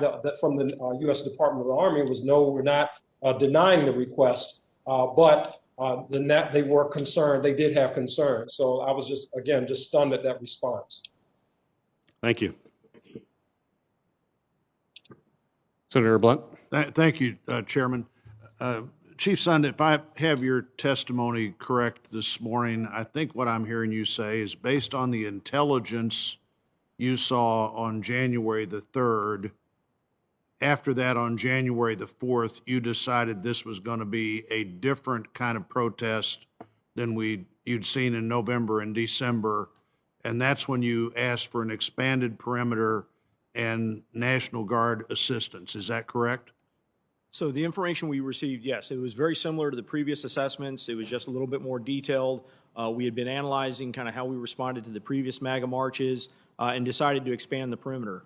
Really, when you expand a perimeter as large as we expanded it, it creates a large area you have to defend. And that was the primary reason, knowing that these protesters were coming here. We were the focus of the protest and the expanded perimeter, and we knew this was going to be a long day. So did you know from the time you expanded the perimeter that you were going to have more help on all likelihood to defend that perimeter than your force would be able to provide? We knew the additional support would be, we could utilize the additional support, yes. So why did you believe that you needed the approval of Mr. Irving and Mr. Stenger to request assistance to the National Guard? That's always been the case. We only requested the National Guard for very specific events, usually the inauguration, and that requires a declaration of emergency from the Capitol Police Board to utilize those resources. Do you know if there's a statutory requirement for that? I could look into that and get that to you as a follow-up if you'd like. I don't know that there is, but I do know that if you get the approval to expand the perimeter and you don't have the assistance to do that, that's obviously a problem. Why didn't you contact the third member of the police board, the architect of the Capitol, Mr. Blanton? Thank you for that question, sir. My conduit to the Capitol Police Board was usually through the House and Senate Sergeant Arms. They were the ones usually having the communications with the department, especially law enforcement related issues. They're both law enforcement, and also the fact that Mr. Stenger at the time is the Capitol Police Board chairperson. But usually outside the monthly Capitol Police Board meeting that we'd have, unless it was a issue specific to the architect regarding building structure, something like that, my conduit was regularly the House and Senate Sergeant Arms. Why do you think the architect of the Capitol's on the police board? As one of the voting members and providing oversight. But apparently not enough oversight that you thought you needed to involve him in the conversation. Like I said, my usual conduit was going through the House and Senate Sergeant Arms. That's already 2 people I got to go to. Going to 3. In the future, I guess if that's something that's going to be, that we'll implement, then I will implement it. But I was just following my usual course of action. So Mr. Irving and Mr. Stenger both, let's start with Mr. Irving. Why was the request for National Guard assistance not approved at the same time you approved the expansion of the perimeter? Mr. Irving? I think you're muted, Mr. Irving. Now you're definitely muted. Okay, now you should be fine. Go ahead. Am I okay now? You're okay Yes. now. Thank you. I apologize for that. Senator, I did not take the call from Chief Sund on the 4th as a request. Chief Sund called me to tell me that he had received an offer from the National Guard to provide us 125 unarmed troops to work traffic control in the perimeter of the Capitol. Shortly after that discussion, I said, let's include Sergeant at Arms Stenger as chair of the board and another senior official with quite a bit of experience. The three of us talked it through. And during that call, the number one question on the table was, did the intelligence support it? Did the intelligence support that additional offer for those 125 troops? Did you discuss this with anybody except Sergeant Arms Stenger and Chief Sund? No, it was just this one phone call. And during that call, we all agreed that the intelligence did not support the troops and collectively decided to let it go. Michael Stenger then said, how about we put him on standby just in case? And that's what we ended up doing. But from what I remember, everyone was very satisfied that we had a robust plan, security plan, that was consistent with the intelligence that we had at the time. Mr. Stenger, why did you think that the troops were on standby? They must have been standing way away from where we needed them if it took hours to get them here. What did that mean they were going to be on standby? What I did when I spoke to the chief, when the chief brought up to me this attempt to get the National Guard, and it apparently wasn't going forward, I suggested to him that he reach out. He knew the National Guard commander from his previous work in the Metropolitan Police Department. And I suggested that he reach out to the National Guard commander for a couple of reasons. One of them was I had either read in the paper or heard on the news that the National Guard in DC was rather reticent to engage with demonstrations at this time because of the issues that had arisen during the White House demonstrations of a month ago, and that we need to make sure that the National Guard was engaged in this and that they would be willing to. But do you think you did make sure that they were engaged and would be willing? I'm going to have to go to one more question here. Did you think they were engaged and would be willing if called on? Yeah, that's what I think. What I asked the chief to determine from the general. All right, Mr. Irving, you said in your testimony that when asked for National Guard assistance, you approved it. Mr. Sund stated that he asked for the National Guard assistance at 1:09, and you approved. It was approved at 2:10. Why would it take an hour to approve National Guard assistance on your part in that moment of crisis? Mr. Irving. Senator, from my recollection, I did not receive a request for approval for National Guard until shortly after 2 p.m. when I was in Michael Stenger's office. Let me get that straightened out. Mr. Sund, do you know when you asked for National Guard assistance? Was it 1:09 or was it 2 p.m.? It was 1:09, sir. 1:09. And who did you ask for assistance at 1:09? It was from Mr. Irving. I believe he was in the company of Mr. Stenger at the time as well. And Mr. Irving, why would you not remember that? Senator, I have no recollection of a conversation with Chief Sund. At that time, I was on the floor during the Electoral College session, and my conversation with Chief Sund in that time frame was shortly before 1:30, when I recall he was describing conditions outside as deteriorating. He may in fact be submitting a request, and I carried that forward. And that was as much as I can tell you. I have no phone record of a call from Chief Sund. Did you discuss that request at 1:09 or whenever you got it with anybody else, or did you and Mr. Stenger make that decision then? No, I did not get a request at 1:09 that I can remember. The first conversation I had with Chief Sund in that time frame was at 1:28, 1:30, And in that conversation, he indicated that conditions were deteriorating. He might be looking for National Guard approval and approval of our mutual aid agreements with local law enforcement. And I went to Mike Stenger's office awaiting an update. Well, this is a time, Mr. Irving, I'm sure my colleagues will want to follow up on this because I'm out of time, but that's a time when the difference in 130 and 210 or 109 and 210 makes a big difference. One of the things I'm wondering, and we don't have time for you to answer this, but I'm going to tell you what I'm thinking here, is in a moment like this, if your focus is chiefly on the safety of House members, and I would certainly understand that, and Mr. Stenger's is chiefly on the safety of Senate members, maybe that's a problem here where the board really can't function as a board because you have such diverse areas of immediate responsibility. But whatever happened here doesn't seem to me to be in agreement with the various timeframes, and I'm out of time, Mr. Chairman. Thank you, Senator Blunt. And I wanted, Senator Peters and I are going to trade off chairing here with the votes, and we have a set order that all the senator staff have based on a melded set of rules between the two committees. And I'd like to submit for the record a written statement from the United States Capitol Police Labor Committee dated February 23rd, 2021. Thank you. Senator Portman. Without objection, Ranking Member Portman. Thank you, Mr. Chairman.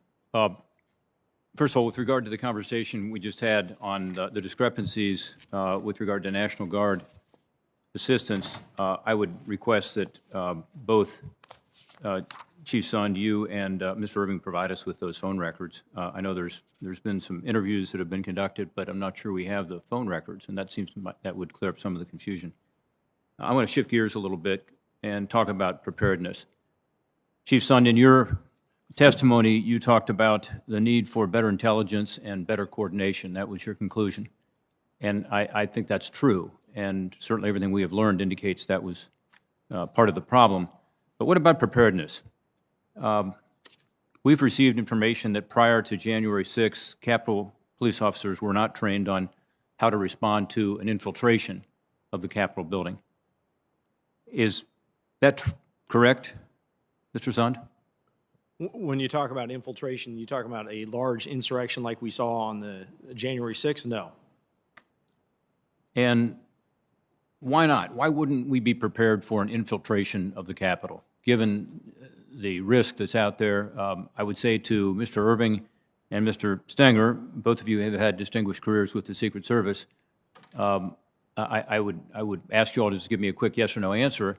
Does the Secret Service have training regarding infiltration as an example of the White House? Yes or no?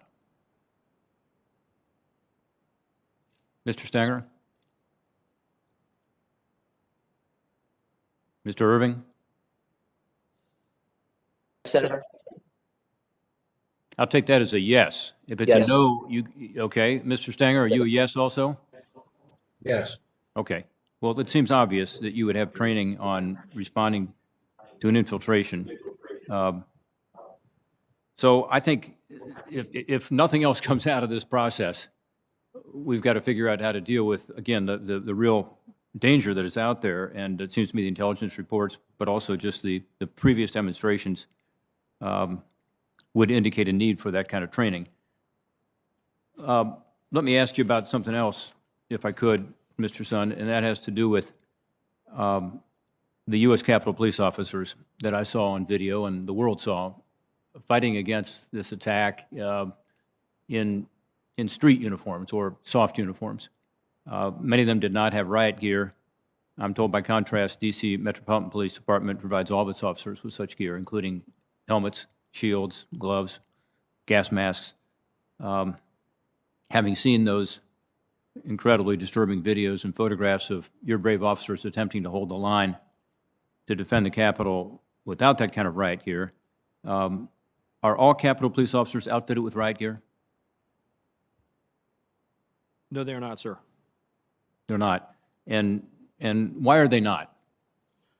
So if you look at the way we outfit our officers, and it'll probably be very similar to, I think you'll find even with Metropolitan, I've been with Metropolitan for a number of years, they'll have a certain number of officers, CDU platoons as they call. It's not the entire force that's outfitted to the level 1 CDU with the big protective gear, the helmets, things like that.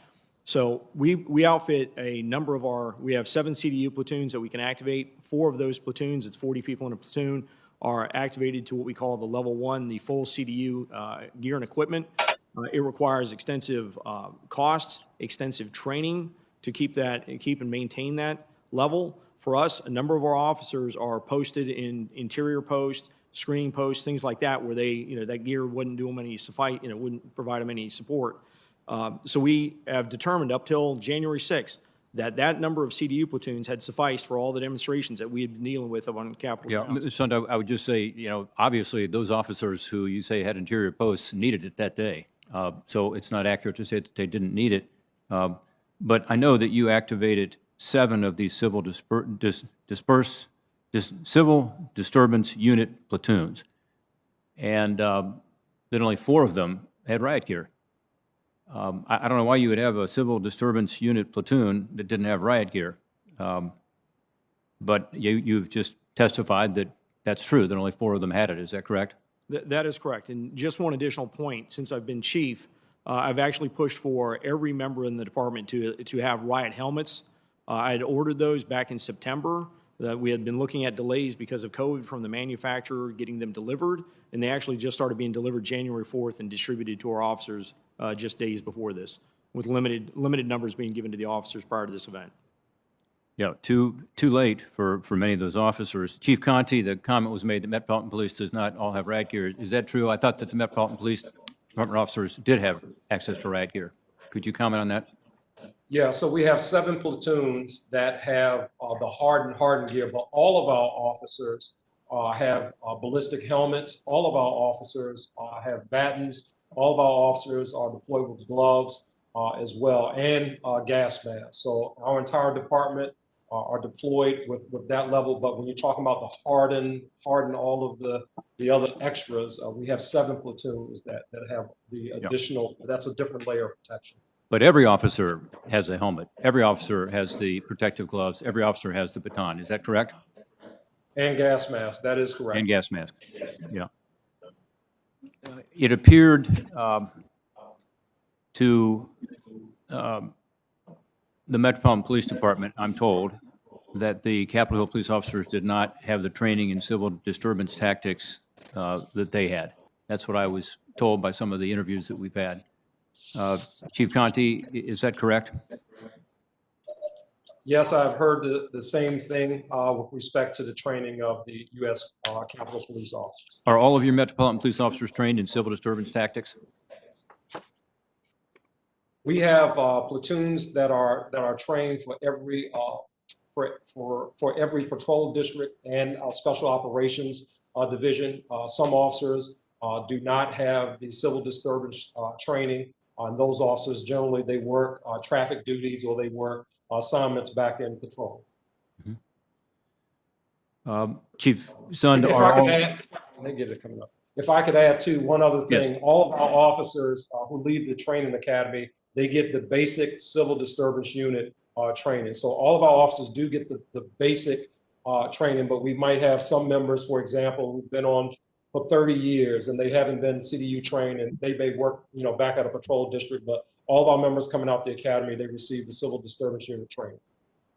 Mr. Sund, is that true with Capitol Hill police officers also? Are they all trained in civil disturbance tactics as they go through their training? That was a process being implemented. I could check and let you know if that's been fully implemented for new recruits coming out of the academy. That was one of the initiatives I was working on. So we were working on that, but as far as you know, this training was not being provided even for new officers, much less for those on the I believe force. Is that I correct? believe the new officers coming out were, but I just need to confirm that. Yeah, I think the bottom line here is that unfortunately our officers were not given the proper training with regard to infiltration of the building or the complex, with regard to dealing with civil disturbance, and they didn't have the equipment necessary to push back and, most importantly, to protect themselves. So my hope is that, again, one of the ways that this joint hearing and this committee report can be helpful is to bring the Capitol Police Department up to speed. And look, I appreciate the sacrifice and the bravery of that day, but I think we also owe it to those officers to provide them the training and the equipment they need to protect themselves and to protect the Capitol. Thank you, Mr. Chairman. Thank you, Ranking Member. The chair now recognizes Senator Leahy. Thank you, Mr. Chairman. I'd like to follow up on what Senator Portman said. I agree with his concerns, but I might ask a question from the Appropriations Committee, and I know time is limited, so these could be yes or no answers. The Appropriations Committee has always worked in a bipartisan fashion to get money to the police. So, Mr. Sun, yes or no? The Appropriations Committee, ultimately the Congress, have met your request for salaries and operating expenses in every fiscal year. Is that not correct? Yes, sir. Thank you. And Mr. Stenger, the Appropriations Committee and ultimately the Congress has met your request for salaries and operating expenses every fiscal year. Is that correct?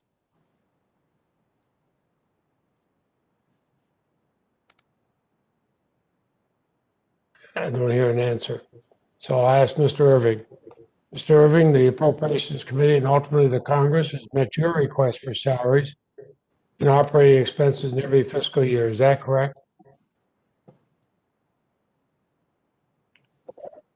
Yes, that is correct. Mr. Stenger? Yes, that's correct, sir. Thank you very much. So I have to think that we had not that we had inadequate resources, but a failure to deploy the people that we were supposed to. I look at those who appeared. I looked at the lives that were lost, the police who fought to protect our capital. And we saw this as a violent, and I'd say planned and organized attack on the United States and the United States government by domestic terrorists. I hope they're all going to be prosecuted as fully as they can. But those, when we see people encouraging them, including from the former president of the United States, who urged his followers to fight and to show strength, I really wonder why we didn't take this seriously enough to be prepared for them. The hours it took to bring in the National Guard and everything else. So I read, Mr. Sun, I read your detailed letter to Speaker Pelosi, but you said there wasn't enough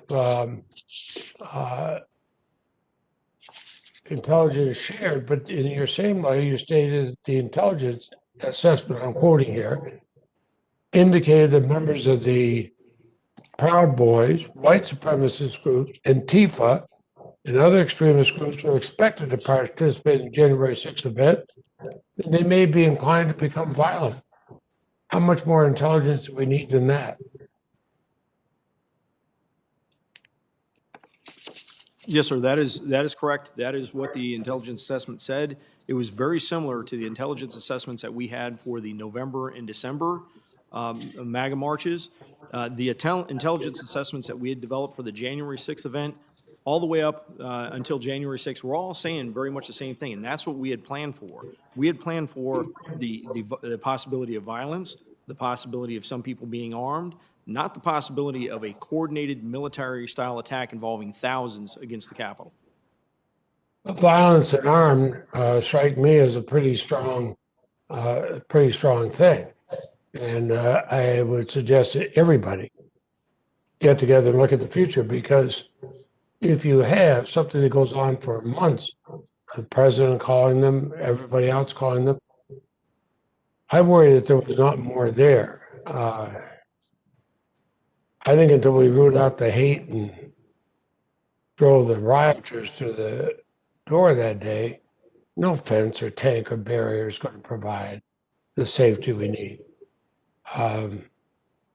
We want safety, but also talk about Benjamin Franklin says, those who give up essential liberty to purchase a little temporary safety deserve neither liberty nor safety. But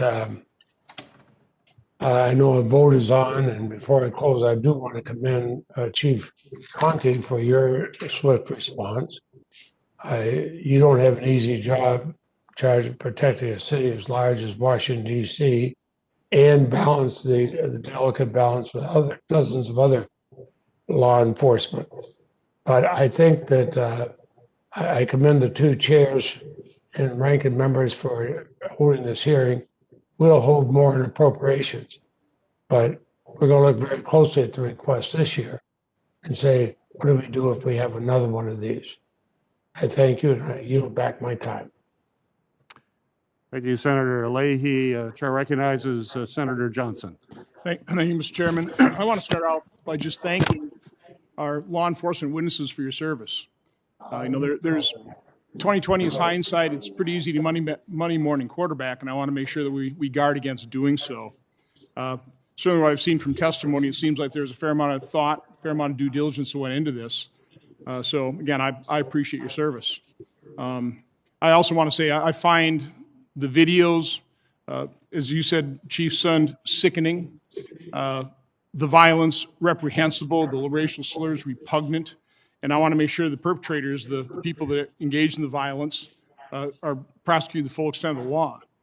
I've got a long list of questions, which this format really doesn't lend itself to asking. So what I will be doing is preparing a letter for the committee chair and hoping that they will ask those questions and investigate these issues that I'll be listing. But what I want to do is, in terms of asking some questions, I want to start out by reading excerpts from what I thought was a very interesting eyewitness account by J. Michael Waller.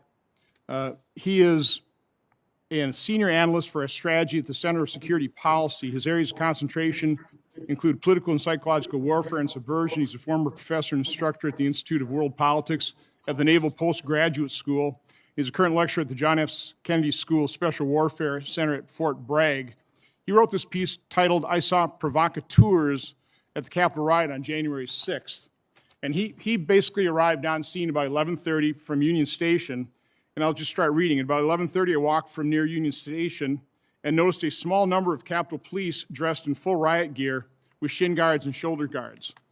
Then I walked up Pennsylvania Avenue toward an empty Freedom Park.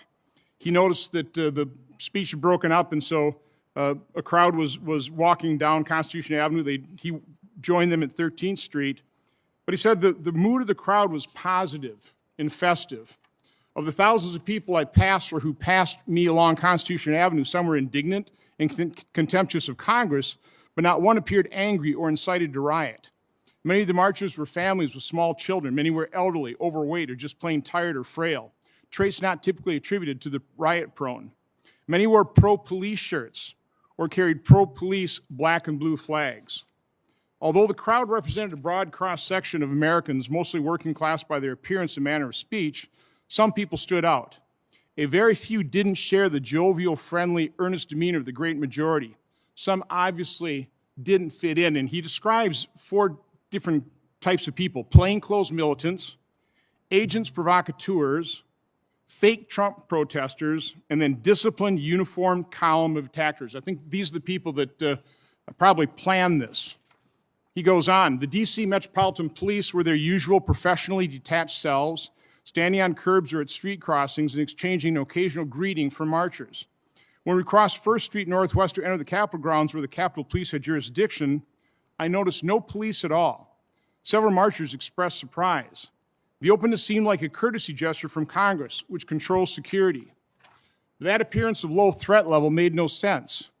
Yet no Capitol Police appeared anywhere from what we could see. Now, again, I'm taking these excerpts in order, but there's a lot more to this piece. What looked like tens or even hundreds of thousands of people surged down the avenues as far as one can see, but almost everyone seemed talkative and happy. No police could be seen on the platform for now. No police could be seen anywhere. People kept surging in from Constitutional Avenue, and the plaza quickly filled up and overflowed onto the lawn. Everyone squeezed closer and closer together, with most in high spirits. Some trouble began up in the front, near the base of the inaugural platform itself, but we could not see what was happening. Then something happened at the front of the crowd. It seemed like a scuffle, but from 40 feet back, I couldn't see. People started chanting USA, USA, and other slogans. For a few seconds, I saw what looked like police in a tussle with some of the marchers up front. What appeared to be an organized group in civilian clothes. This organized group are the cell I would call the plainclothes militants. They fit right in with MAGA people.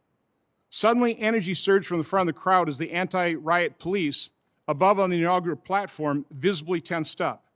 One fired a tear gas canister, not at the plainclothes militants at the front line, but into the crowd itself. Then another. Flash grenades went off in the middle of the crowd. The tear gas changed the crowd's demeanor. There was an air of disbelief as people realized that the police whom they supported were firing on them. "What are you doing? We support you," someone yelled.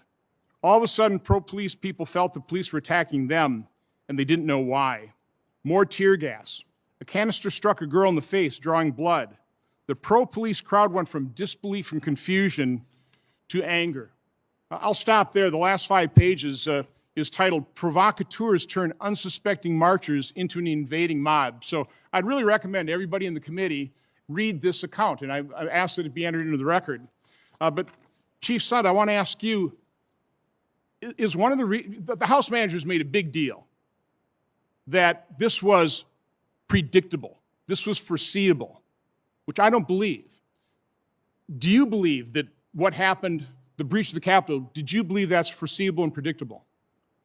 No, I don't, nor do, if you look at some of our other partner agencies, I think Acting Chief Conte actually made the statement that a breach of the Capitol was not something anybody anticipated, nor do I think some of our federal partners expected it. I don't think Secret Service would have brought up the Vice President if they expected it. Is part of that because of what you'd experienced in the past, what this Mr. Waller experiences? The vast majority of Trump supporters are pro-law enforcement, and the last thing they would do is violate the law?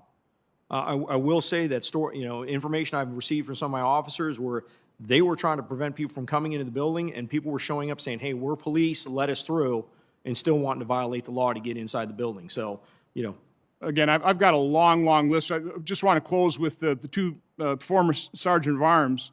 I knew these committees were going to start an investigation. I waited a couple weeks. I didn't see any letter go out, oversight letter, so I wrote my own on the 21st. And I just have a question for both the former Sergeant of Arms. Did you get my letter, my oversight letter with my questions? Irving, I did not receive your letter. I left town right after I resigned, but I certainly look forward to working with you and your staff to answer your questions. Okay, well, if you could give us an address, because we sent it to the Acting Sergeant of Arms. That Acting Sergeant of Arms won't even let us know whether they passed that letter along to you. Apparently they didn't. Mr. Stenger, did you receive my letter? I don't recall it, Senator, but it might have come, but I don't recall. Okay. Chief Sund, one last question for you. Do you regret resigning? yes, I do, sir. I certainly do regret resigning. I love this agency. I love the women and men of this agency, and I regret the day I left. Well, Mr. Irving, Mr. Stenger, I really wish you'd respond. First of all, look for my letter, and I'd like an answer to that as quickly as possible. Thank you. Thank you, Senator Johnson. We're waiting for Senator Warner and any other member. I see Senator Rosen. Would you like to go ahead? Because you're the first member on. Senator Rosen. Perfect. Thank you very much, Senator Klobuchar, and thank you, everyone, for being here today and springing this hearing. It's much needed, and I think it's the first of many. But I'd like to start off by expressing that my thoughts are with the brave Capitol Police officers. They put their lives on the line to protect us on January 6th, and their heroic actions, like the ones of Eugene Goodman, they redirected those violent rioters away from us. They're going to forever be embedded in our minds. And we know that so many of these courageous men and women, they're really hurting in the aftermath of the insurrection. And I've been particularly heartbroken to hear about the death of Capitol Police Officer Howard Liebengood. He was protecting the Senate since 2005. He was stationed by the door of my Russell office. My prayers are with him, his family, and his loved ones. But, you know, when the insurrectionists, when they came to storm our Capitol on January 6th, they came armed not only with weapons, but also with hate. Mere weeks before International Holocaust Remembrance Day, the world watched in horror as a rioter inside the Capitol proudly wore a Camp Auschwitz shirt as he and others violently pushed forward on the House and the Senate floors. All the while, the rioters, they're waving Confederate flags, they're hanging nooses on the front lawn, they're verbally assaulting a Jewish reporter outside the Capitol, saying, "You are cattle" today. That refers to cattle cars that were used to transport Jews to Nazi death camps during the Holocaust. This violent attack on the Capitol featured followers from the anti-Semitic QAnon conspiracy theory. So, Mr. Conte, on January 4th, Metro Police Department arrested Enrique Chirrillo, leader of the racist anti-Semitic Proud Boys hate group. FBI claims the next day it shared with MPD concrete intelligence about extremist plans for violence on January 6th, including specific threats on members of Congress, maps of the tunnels under the Capitol complex. If MPD was tracking extremist, potentially violent white supremacist activity, then what exactly did you know on January 5th, and why didn't you alert anyone? Thank you for that question. What the FBI sent, ma'am, on January 5th was in the form of an email. I would certainly think that something as violent as an insurrection in the Capitol would warrant, a phone call or something. But as Chief Son mentioned earlier, the information that was sent was uncorroborated information. It was raw information that we had. That we received through the same lines through the JTTF. That information was not fully vetted and had not been sent through the chains of the Metropolitan Police Department. What the Metropolitan Police Department was prepared for was the larger violence and demonstrations that we expected to see in our city.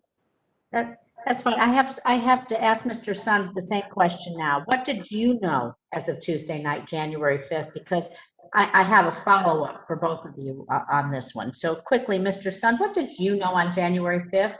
And were you alarmed or not alarmed? What did you expect? So yeah, I was concerned. We had the intelligence that was coming out, the intelligence that we'd be planning for. Again, keep in mind, the intelligence assessments that we had developed at the end of December, the beginning of, and the one for January 3rd were very, very similar. They just provided a little bit more specificity. So we had already been planning for the threat for violence, the threat for armed possible people protesting, and that's what we were planning for. Now, if you're referring to the Norfolk letter again, I just became aware that the department was aware of that 24 hours ago. So on the 6th or the 5th or the 4th, I was not aware that memo existed. So you're saying that there's a breakdown between you and the FBI, because we have rallies, protests, and things happen in Washington all the time.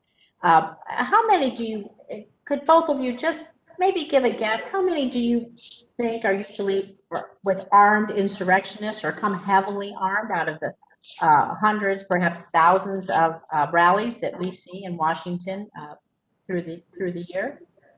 We know the last three incidents, the first two MAGA rallies, men and women of the Metropolitan Police Department recovered firearms from several people who were attending the demonstrations at the first MAGA rally as well as the second one.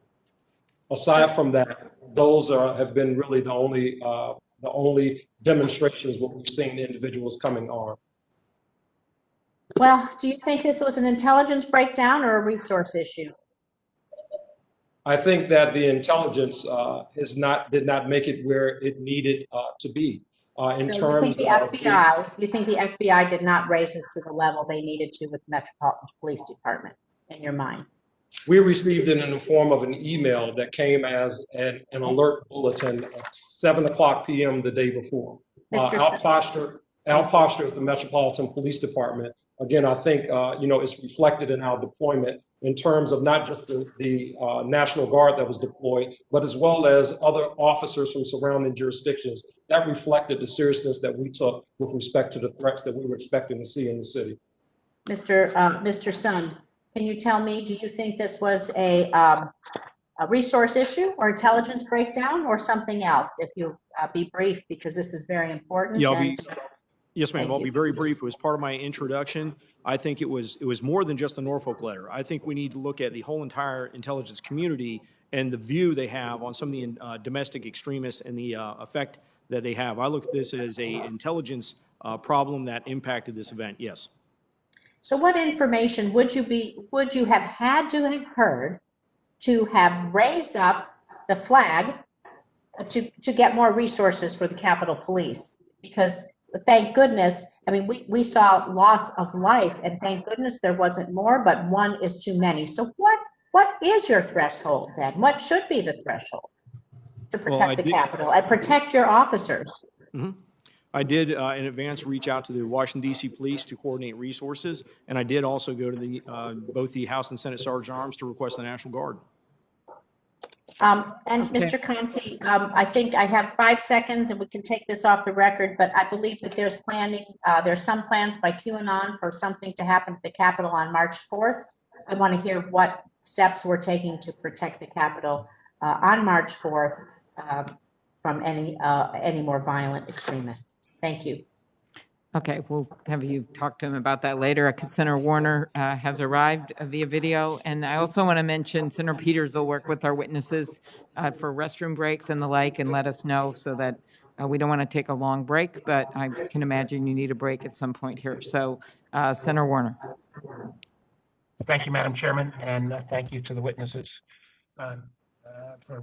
for appearing today. You know, we've talked a little bit about the deployment or lack of deployment of the National Guard. And one of the questions, I guess, Mr. Sund, or frankly, or Chief Conte, you know, the fact that the district did not have the ability to bring the Guard to the table because of, frankly, the fact that they're not a state and Mayor Bowser is not treated, I think, in a totally fair fashion in this. This may be outside your lane, but her inability to bring the Guard to the table, and actually any of you on the panel can answer this, you know, that to me is a reflection of the disempowerment of the district. On a going forward basis, at least in terms of being able to deploy the Guard, shouldn't the mayor of the District of Columbia have the ability to do that without all the additional hurdles they have to go through in terms of federal checklist? Yes, I absolutely agree with that. Does anybody else want to answer on that question as well? Yes, sir. I'm happy to add in. I think we have an established process for the Capitol Police to make the request through the Capitol Police Board that is also equally as effective.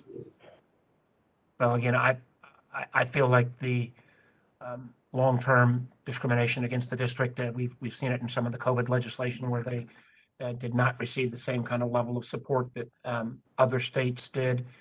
We saw it play out real time in terms of on January 6th, the hurdles from the previous administration. I actually have concerns whether the deployment of the Guard was affirmatively slowed down. I hope that we in the Congress will, as a supporter of DC statehood, I'd like to see that move forward, but even short of that, trying to ensure that the mayor has appropriate powers going forward. I know there were some questions already raised about the FBI and whether the intel that came out of the Norfolk FBI office was ever fully relayed to all of you individuals. But can you talk more generally about the FBI's responsiveness, sharing of intelligence? I had a number of conversations. I called Director Wray on Monday, the 4th, trying to express concerns that there might be this kind of activity. I never expected this level of violence. I had a number of conversations with senior FBI leadership on the 5th through the 6th. I candidly I don't think even the full FBI could have been fully informed of all of what was going to come to pass, but I felt like the FBI felt that they were in better shape in terms of intel and preparation than what came to be the case. And I'd like each of you to comment on how well you felt that the FBI did in terms of sharing intelligence and then coordinating when the actual activities of the 6th played out. So I'll go ahead and, did you want me to address that first? Yeah, I mean, I can't see where y'all are, so Yeah, no, every one so- of you can take a crack at that. I'll go ahead and start first. I think the relationship we have with the FBI is outstanding. I think in my time with the Metropolitan and my time here, we've seen nothing but the relationship get better. The construct that we have that's very similar to some of the other major cities is having the Joint Terrorism Task Force, being involved with that. The information we're getting in is good. I think the process and having, like I said earlier, the wider lens of what information is being collected, maybe looking at the agencies that are consumers of their information and what their intelligence collection requirements are is something that we need to look at. But I think, getting that information in and then having it processed and pushed forward in an effective manner is something we need to look at. I would say on the 6th, when this started happening, immediately the FBI, as being a partner of ours, established a process where with Capitol Police and FBI Police, we can begin to analyze video footage, analyze other evidence to begin going out and making arrests of the individuals that had created the insurrection of the Capitol.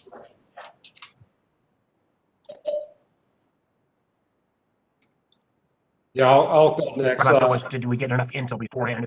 If we get the balance of the panel to respond. Yeah, sure. I would echo what Chief Son just mentioned.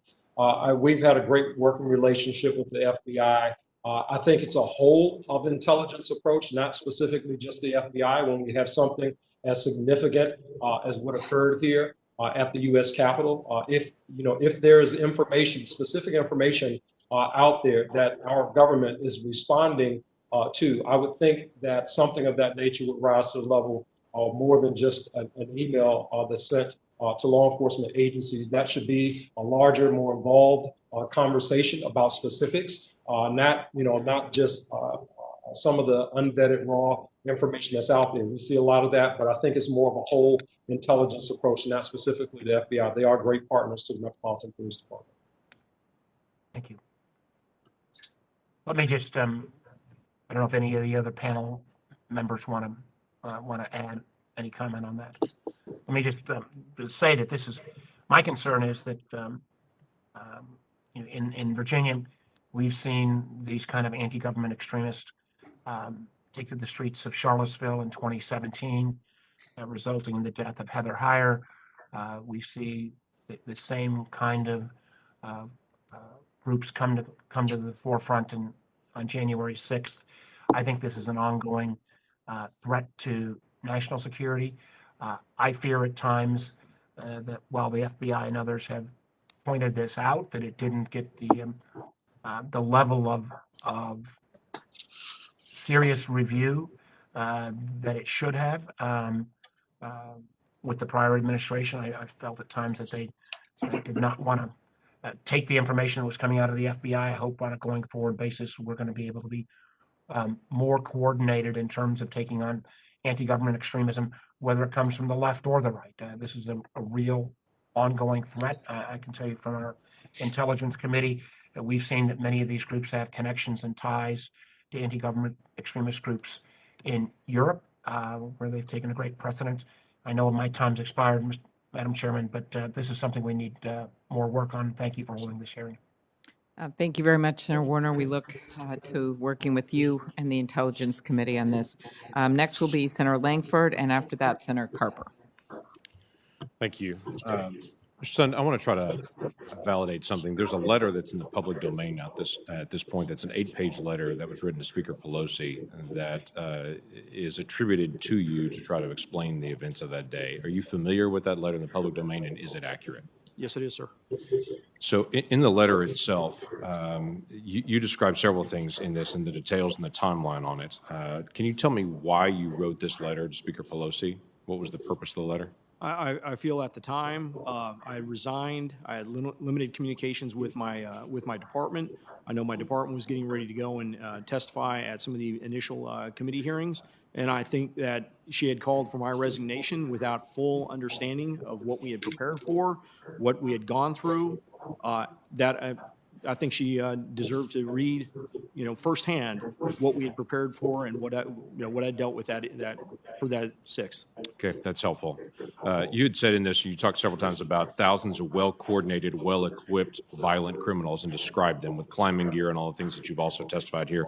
You also mentioned this letter about the pipe bombs that were located, that the first word would come at 12:52 that a pipe bomb had been located at the Republican National Committee headquarters. How was that located? Who found it, and why was that particular moment the moment that it was found? I don't know why that was a particular moment that it was found. I believe it was an employee of the Republican National Committee that had located it in the rear of the building that had called it into Capitol Police Headquarters. You had mentioned before that you thought this was part of the coordination, that there were several that were out there that would take away resources at that exact moment.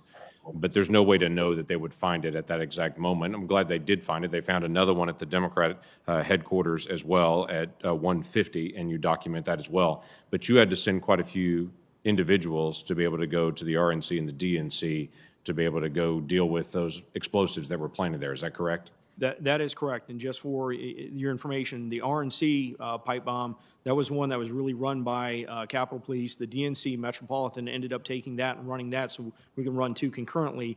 That resulted in the evacuation of 2 congressional buildings, the Cannon House Office building as well as one of the Library of Congress buildings. So it took extensive resources. So the assault on the Capitol is not what caused the evacuation of those buildings. The discovery of those pipe bombs is what caused the evacuation of those buildings. That is correct, sir. There's been quite a bit of conversation today and quite a few members here that have talked about the National Guard and the length of time that it took to be able to go through the bureaucratic process to be able to get them deployed. I do think that needs to be shortened, obviously, in a deployment structure and the complexity of the bureaucracy here. But it seems to be a misunderstanding on this dais of some individuals describing the National Guard as if they're the riot police that can automatically be called out. They're not. Were you expecting them to be like a rapid response SWAT team at this point? What's a typical response from the National Guard to be able to call them out when they are not currently positioned? I believe the typical response once they're approved is approximately 2 hours. Okay, but then the approval process is obviously multiple hours to do that or multiple days to do that. You had started that process several days before in making some requests. So that is correct. As far as the process, my initial request was over to Mr. Irving. It was actually an in-person request on the 4th, and it wasn't until the evening of the 4th that I talked to General Walker that he informed me that if needed, because Mr. Stenger wanted me to ask him if they could lean forward, they could get 125 if needed in a fairly quick fashion once approved. So that's what led into January 6th when we made the initial request at 109. But that 125 individuals from the National Guard that were prepared to be able to move faster because they were in streets and different places doing traffic duty at that point, you had already been informed that the city of Washington, D.C. and the mayor's office had made a request to DOD, and DOD had approved it, that none of them would be armed, none of them would have heavy gear on, there would be no military vehicles that would be available to them. They had to use unmarked vans and other government vans, and there would be no helicopters that would be used. Those were prohibited that day for those 125 individuals that were already on the street. Is that correct? So just for a correction, at the time, no, I did not know that was the restrictions being placed on them. And 2, when I talked to General Walker the evening of the 4th, which was Monday evening, the 125 he was going to give us were 125 that were doing COVID relief for the District of Columbia, not assigned to the traffic post. Okay. So the individuals that were assigned to traffic duty had no weapons, had no military vehicles to move, had no overhead visual on anything. That had all been requested no from the city of Washington, D.C. And then for the other individuals that could be assigned to use a rapid force, those are folks that were currently doing COVID duty. So you had no SWAT team. This description is very interesting to me around this dais, that people think that suddenly the National Guard just bursts in and is ready to go on that. That's not what the National Guard is prepositioned to do. That is correct. Anytime we've requested the National Guard, they've been in an unarmed fashion. I was looking for them to help support the perimeter that we had established. Okay, there's been some concern that I've talked to some of the officers here, and there's obviously been some conversation around this dais as well about the rules of engagement and about training and authorization. There wasn't training for what to do if a mass group actually comes through the door and tries to burst through, whether it's an insurrection type event, whether it's just a mob that's gone crazy and whatever it may be, or protest that gets out of hand to be able to burst through the door. There was no clarity for the officers inside the building on their rules of engagement once they actually came to the building. They literally, my impression is, had to make it up on their own, and they determined their stand was going to be where the members and the staff were located. That was going to be their stand to start using lethal force. So I have a couple questions for that. At this point now, and I understand hindsight's 2020, is there a need for much greater, less than lethal force capability on officers at the time, or available to officers at the time, that they have less than lethal capabilities and clearer rules of engagement of what to do if you have a group of individuals come into the building unauthorized? So just for a little clarification, we do train for people trying to get into the building. We don't train for, when I said, an insurrection of thousands of people. Right. And our officers do have less lethal capability that they carry with them. With hindsight being what it is from January 6th, absolutely, I think there needs to be additional training, additional equipment to consider this type of attack in the future. Well, the challenge is we all watched this summer. In fact, this committee at Homeland Security had a hearing on the assaults on a federal courthouse in Portland and went through, and all of us saw for a month individuals just attack that courthouse day after day after day, and we saw the techniques that were used. Some of those same techniques were used by individuals that came in here. I'm not saying it was the same individuals, but some of those same techniques of trying to be able to work to the fence, to be able to find it, to be able to find a way to be able to attack officers. So the challenge is that we saw that this was rising, I guess, that people were watching on TV, people attacking a federal institution all summer long. And it is a follow-up that we're going to have to do in the days ahead of how to be able to get less than lethal capability and to find ways to be able to stop any kind of assault of a number of individuals to be able to come on the Capitol. So I appreciate your service. I appreciate very much the officers that continue to be able to serve, because they've not had a gap. They've not had a break since that time period. And I know you still interact with them, at least I hope you do. And I would encourage you to pass on from us our gratitude. And we're all looking at this as a hindsight 2020, saying, why couldn't you read the tea leaves at this particular scrap of intelligence that came in the night before? None of us saw it at this level. And so we're grateful for the service they continue to do, and let's find the lessons we can learn. Thank you very much, sir. I know they appreciate your support as well as the support of Congress. They're a hell of a police agency. Okay, thank you, Senator Langford. Next, thank you for your patience, Senator Carper. Yeah, my pleasure. Thank you, Madam Chair. Chief Conte, as a former governor of the first state of Delaware, for 8 years I recall numerous instances in which I called on the Delaware National Guard in emergencies. They could have been the floods, blizzards, ice storms, drought, you name it, a lot more. I know the importance of the valiant work that our citizen soldiers have done for decades in the first state and other states around the country. As we have learned, in contrast to literally every other state's National Guard in the country, the DC National Guard operates differently. And I'm convinced if someone had been able to activate the DC National Guard and have 1,000 or 2,000 guardsmen and women deployed at the Capitol in a timely way on the 6th of January, this death and destruction would not have occurred. The leader of unlike all the states of the 50 states that we have, the leader of the District of Columbia is not empowered to activate the DC National Guard during an emergency. And that's one of the reasons why I've worked for years with Congresswoman Eleanor Holmes Norton in support of legislation to admit Washington, D.C. as our 51st state and to provide equal rights to the Americans who make this community of over 700,000 people their home. Here's a question, Chief Conte, in your testimony, you highlight that a request for DC National Guard assistance at the U.S. Capitol on January 6th would have had to have been made by the U.S. Capitol Police with the consent of the U.S. Department of Defense. Can you just take a minute to explain that process and why Mayor Bowser is not able to request DC National Guard assistance when federal installations and property as well as human lives are threatened in the district that she leads? Please go ahead. Yes, thank you for the question. Yeah, so the mayor does not have full authority over the National Guard to include their activation or deployment. When the mayor, we make a request as the District of Columbia, we make a request, we send that to the federal government. Ultimately, the Secretary of the Army receives that request. There's a whole approval process that request has to go through in order for National Guard resources to be deployed to the District of Columbia.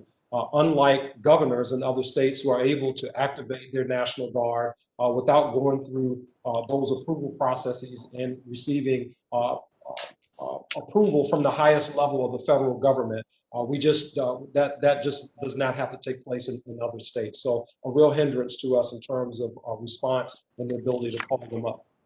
Thanks. Thanks for that response. Could you just take a minute to share with us your thoughts on whether having the DC National Guard under the command of a mayor or even a governor of a neighboring state might help the DC Metropolitan Police in coordinating with federal authorities to better protect the city and its citizens, and along with federal installations during assault like the one we experienced on January the 6th? Yes, I think we certainly should. We know even on that day, on January the 6th, prior to any movement of the National Guard from the assignments that they had been given, the traffic posts, again, that required approval at the highest levels of the federal government, to include the Secretary of the Army and the Secretary of Defense, in order to just move the National Guard or change of mission in essence. So yes, I think that should certainly be something that falls under the mayor's authority. All right, thanks so much. A question, if I could, for Mr. Sun. Mr. Sun, in your testimony, you state that the events of January 6th were not the result of poor planning on behalf of the U.S. Capitol Police, but rather a lack of actionable intelligence that would have allowed the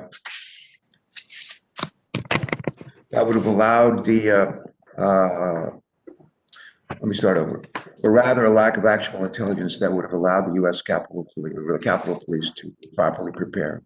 As I was looking through Mr. Stinger's testimony, and former Sergeant at Arms for the U.S. Senate, he states, and I want to quote, he says, "The sharing of information and resources is paramount for success." That's his quote.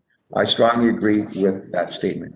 Mr. Sun, what went wrong leading up to January 6th with regard to gathering and sharing actionable intelligence? Why do you think the likelihood of a truly devastating attack was so badly underestimated, Mr. Sun?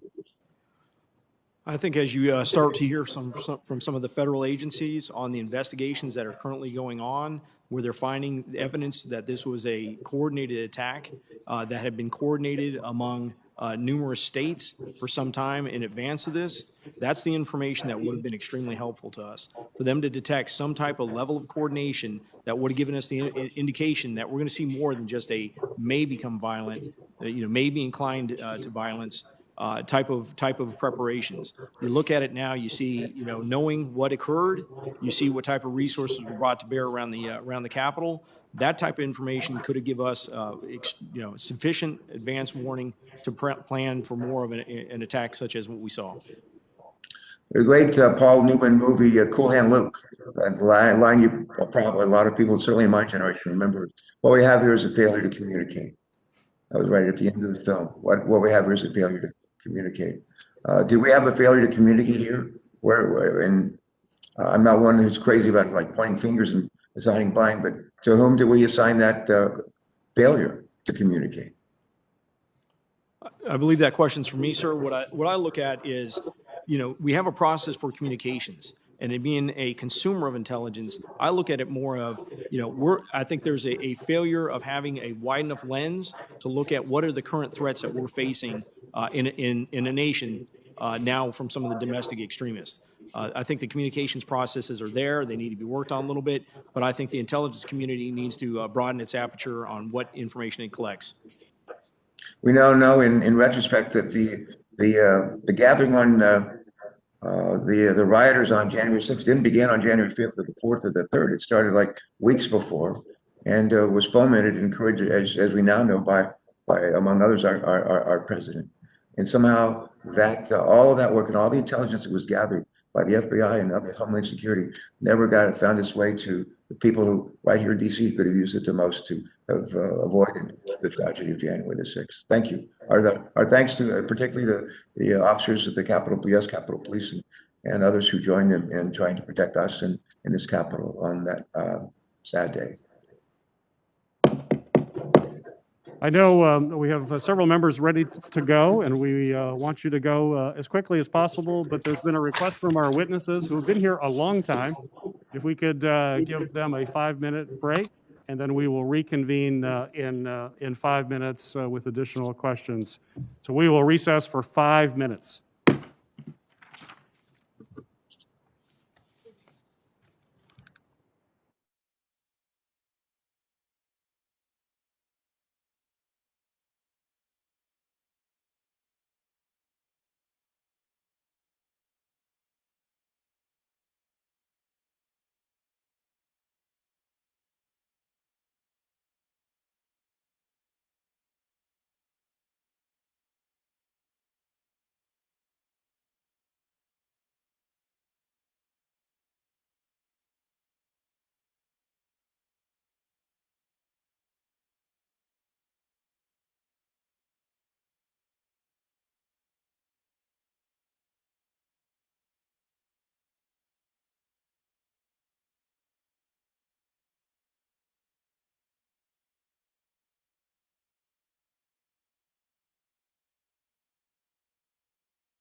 We're going to bring this hearing back to order.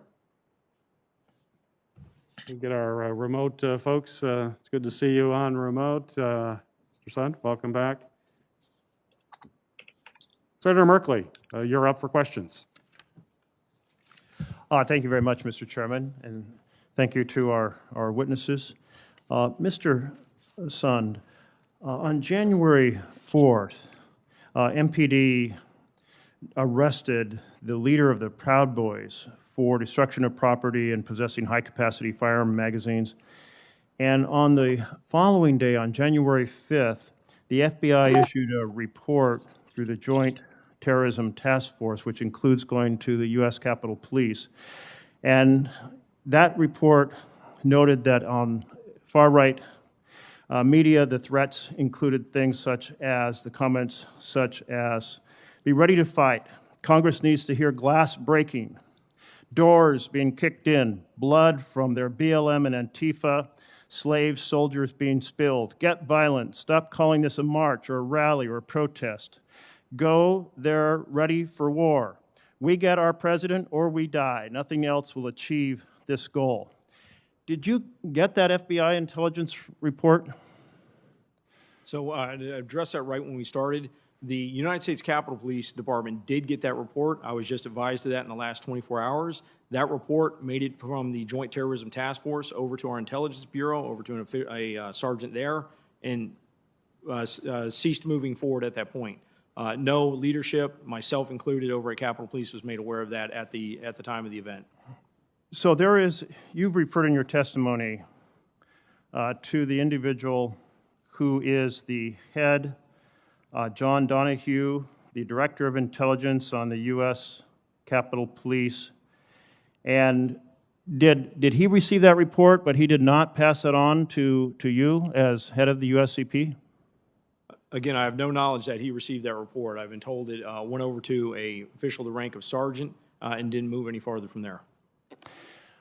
Okay, well, that's very concerning. Were there not procedures for the head of the intelligence on the U.S. Capitol Police to get the intelligence report, to review it, especially when there were significant other indications of potential violence, and make sure that you, as the leader, had that knowledge on which to develop additional plans if additional plans were needed?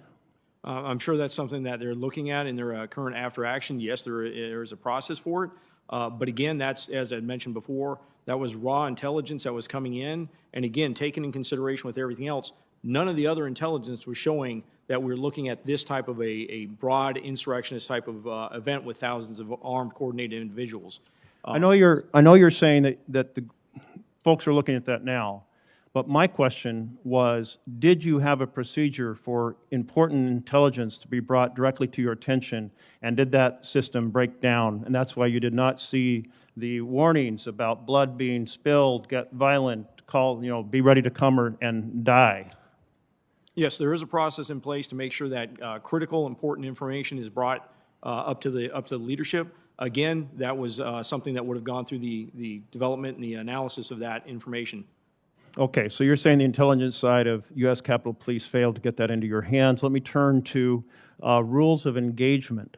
So officers are out there, and there's an expanded perimeter which you've referred to, and you have those kind of perimeter fence that look like bike racks. And in a normal situation, those tell peaceful protesters this is where you stop. Was there any sort of discussion or training about what to do if protesters started picking those things up and opening holes in that perimeter? What were the rules of engagement? If I'm a police officer that day on the line for the Capitol Police, how was I trained, like, what do I do when those perimeter fences are breached?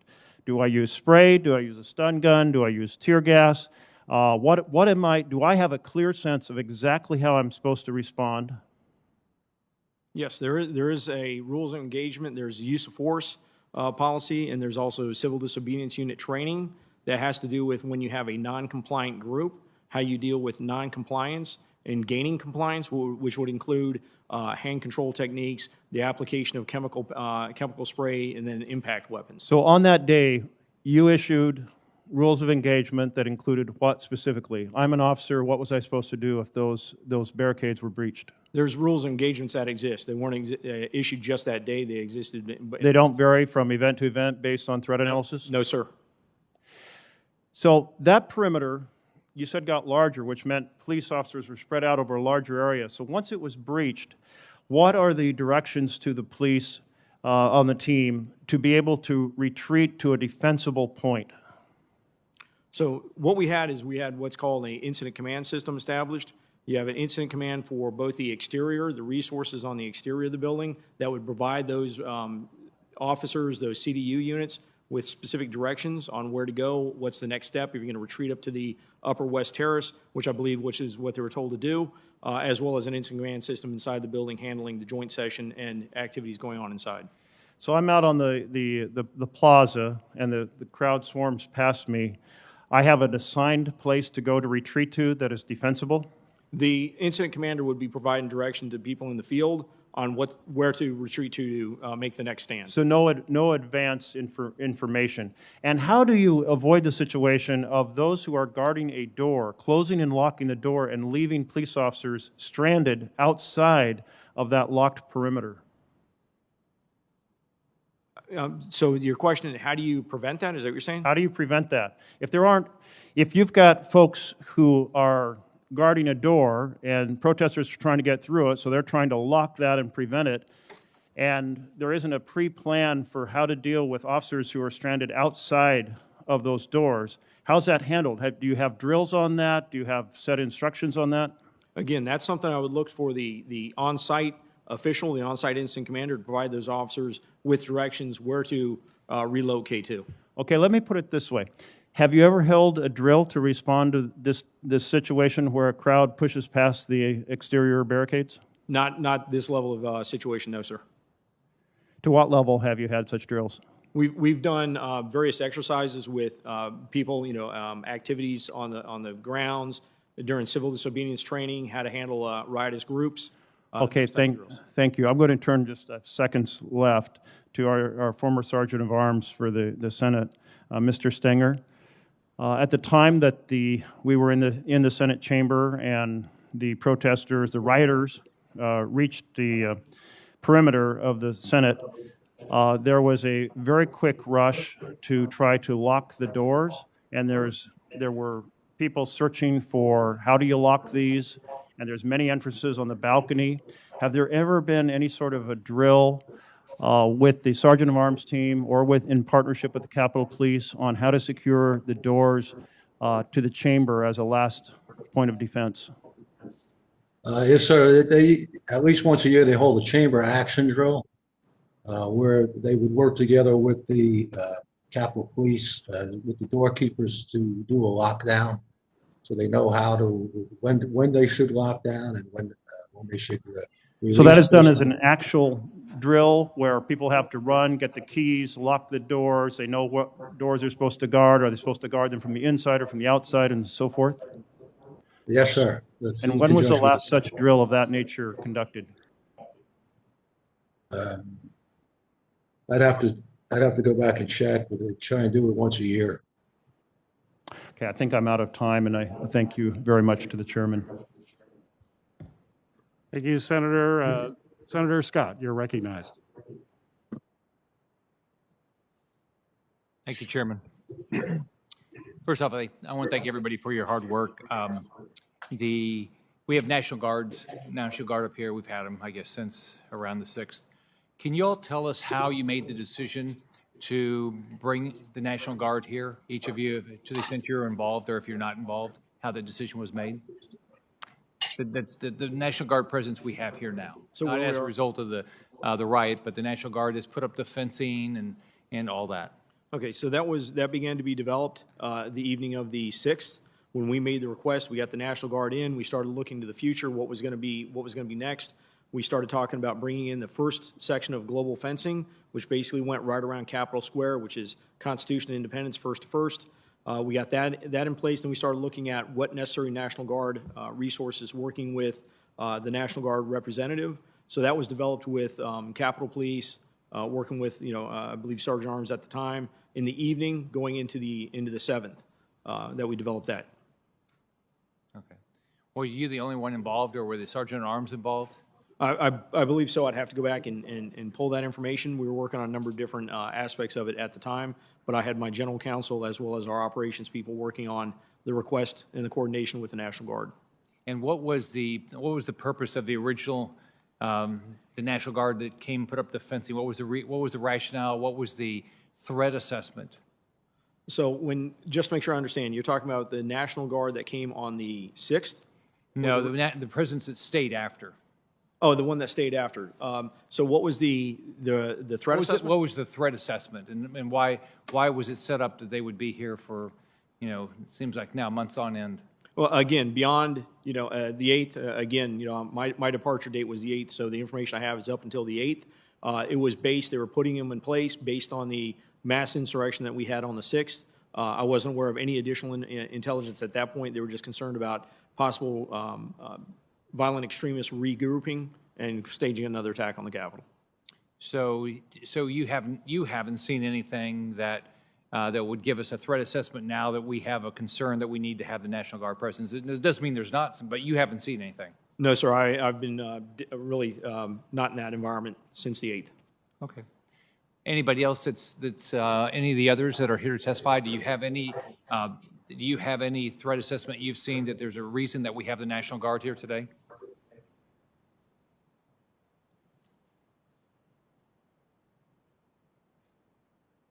Is that a no from everybody? No one has any idea why we have the National Guard here? This is Chief Conte. Yeah, my guess is in response to all the things that have happened. But to your question specifically about specific intelligence, I have not personally seen anything that would suggest that. And are you involved in the decision at all of why the National Guard's here? No, sir, I am not.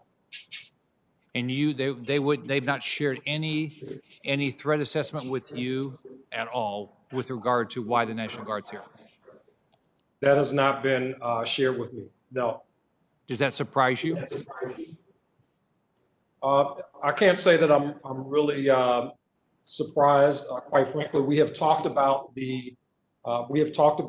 intelligence in terms of what we expect to see in the city. There are several law enforcement calls that take place between the Metropolitan Police Department and other federal partners. But again, the Capitol Police and that structure there, it's something that they're not beholden to the mayor of the District of Columbia or anything like that. So we exchange the information that we have, but again, I just have not seen anything specifically from them that suggests the fence still being the way that it is now. And I should add also, sir, that obviously I think that there needs to be a reimagining of the security posture there. Something certainly should be there, but I'm not exactly sure if the answer to that is razor wire and the deployment that we currently see. And the former Sergeant at Arms, you don't have any reason, no one's given you you've not seen any information that would suggest that we have a threat, an imminent threat that we need the National Guard here? I have not. And I have not either. I resigned on the 7th and have been gone since, so I have no information. Okay. So who would be making the decision that the National Guard needs to be here then? And where would the threat assessment come from? Does anybody know? I'd maybe look at the current leadership over at maybe the Capitol Police in conjunction with the current Sergeant Arms.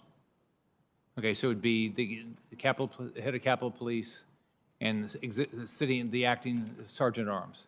That is correct. To give you the current information on that.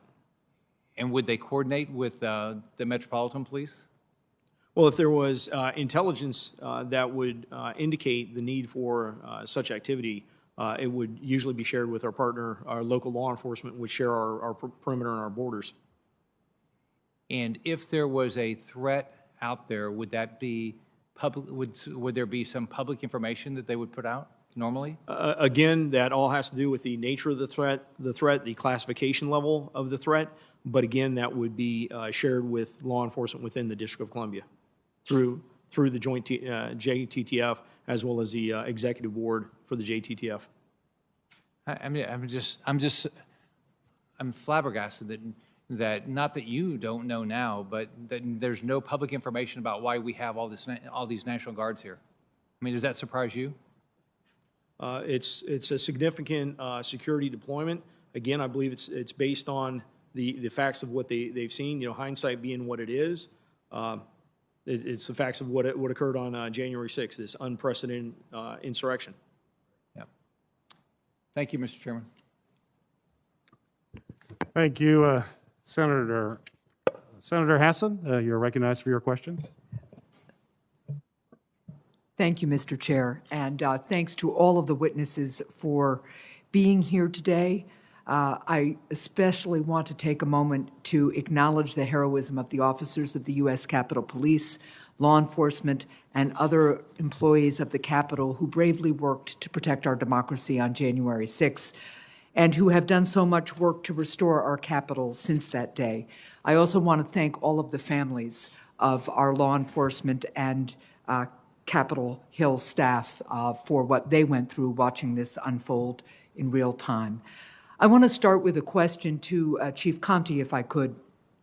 Chief, Washington, D.C. is obviously no stranger to large assemblies and protests.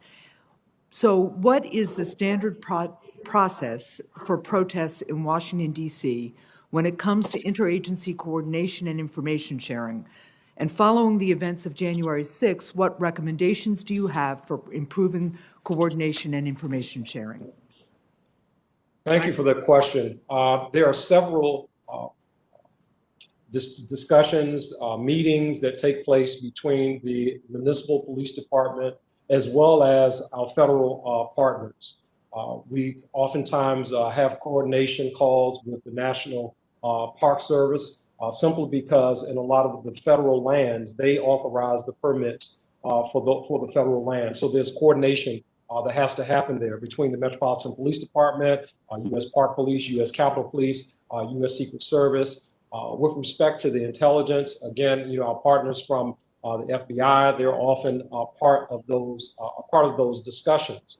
I think that the thing kind of going forward that certainly needs to be looked at with respect to specific intelligence has been outlined throughout some of the testimony today. When there is specific information that warrants us to perhaps posture differently, our notification system needs to be different.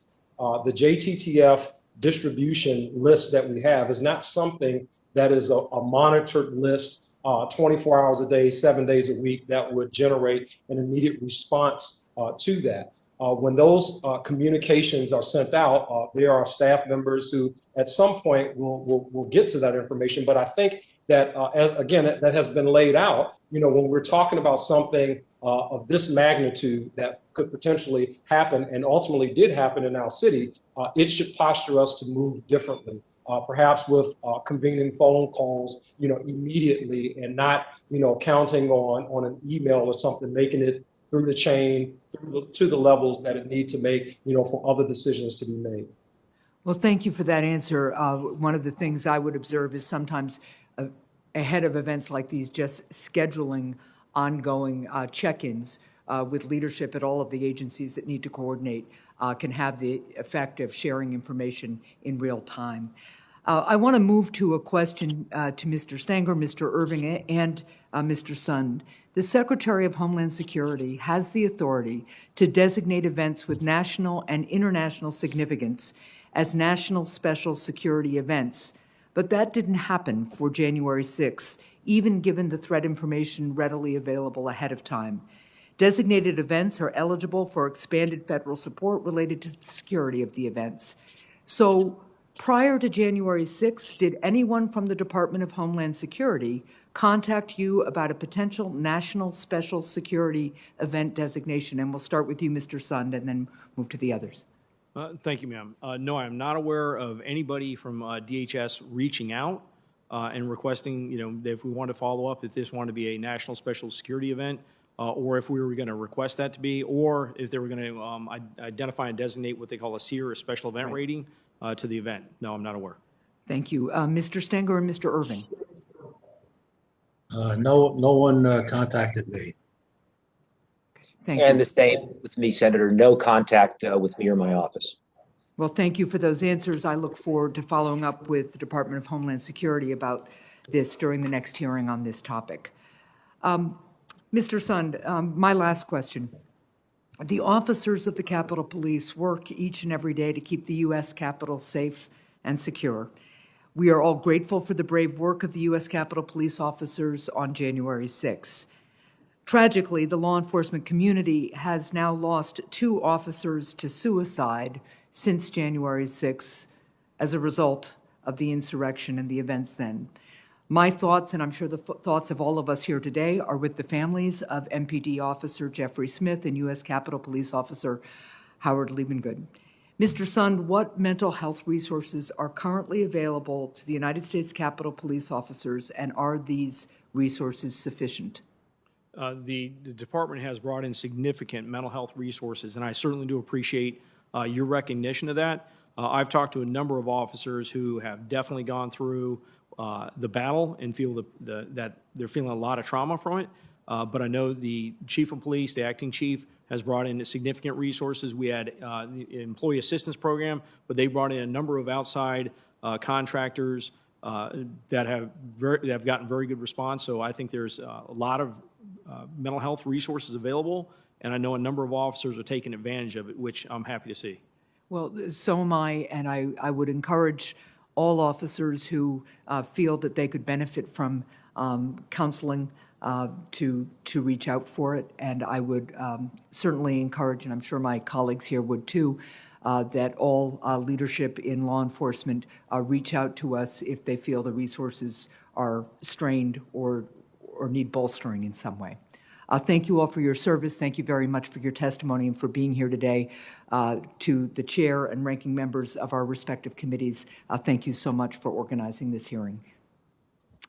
Thank you, Senator Hass. And Chair now recognizes Senator Hawley for his questions. Thank you, Mr. Chairman. I want to begin by saying a special thank you and a special acknowledgement to Captain Mendoza, who shared her testimony earlier this morning.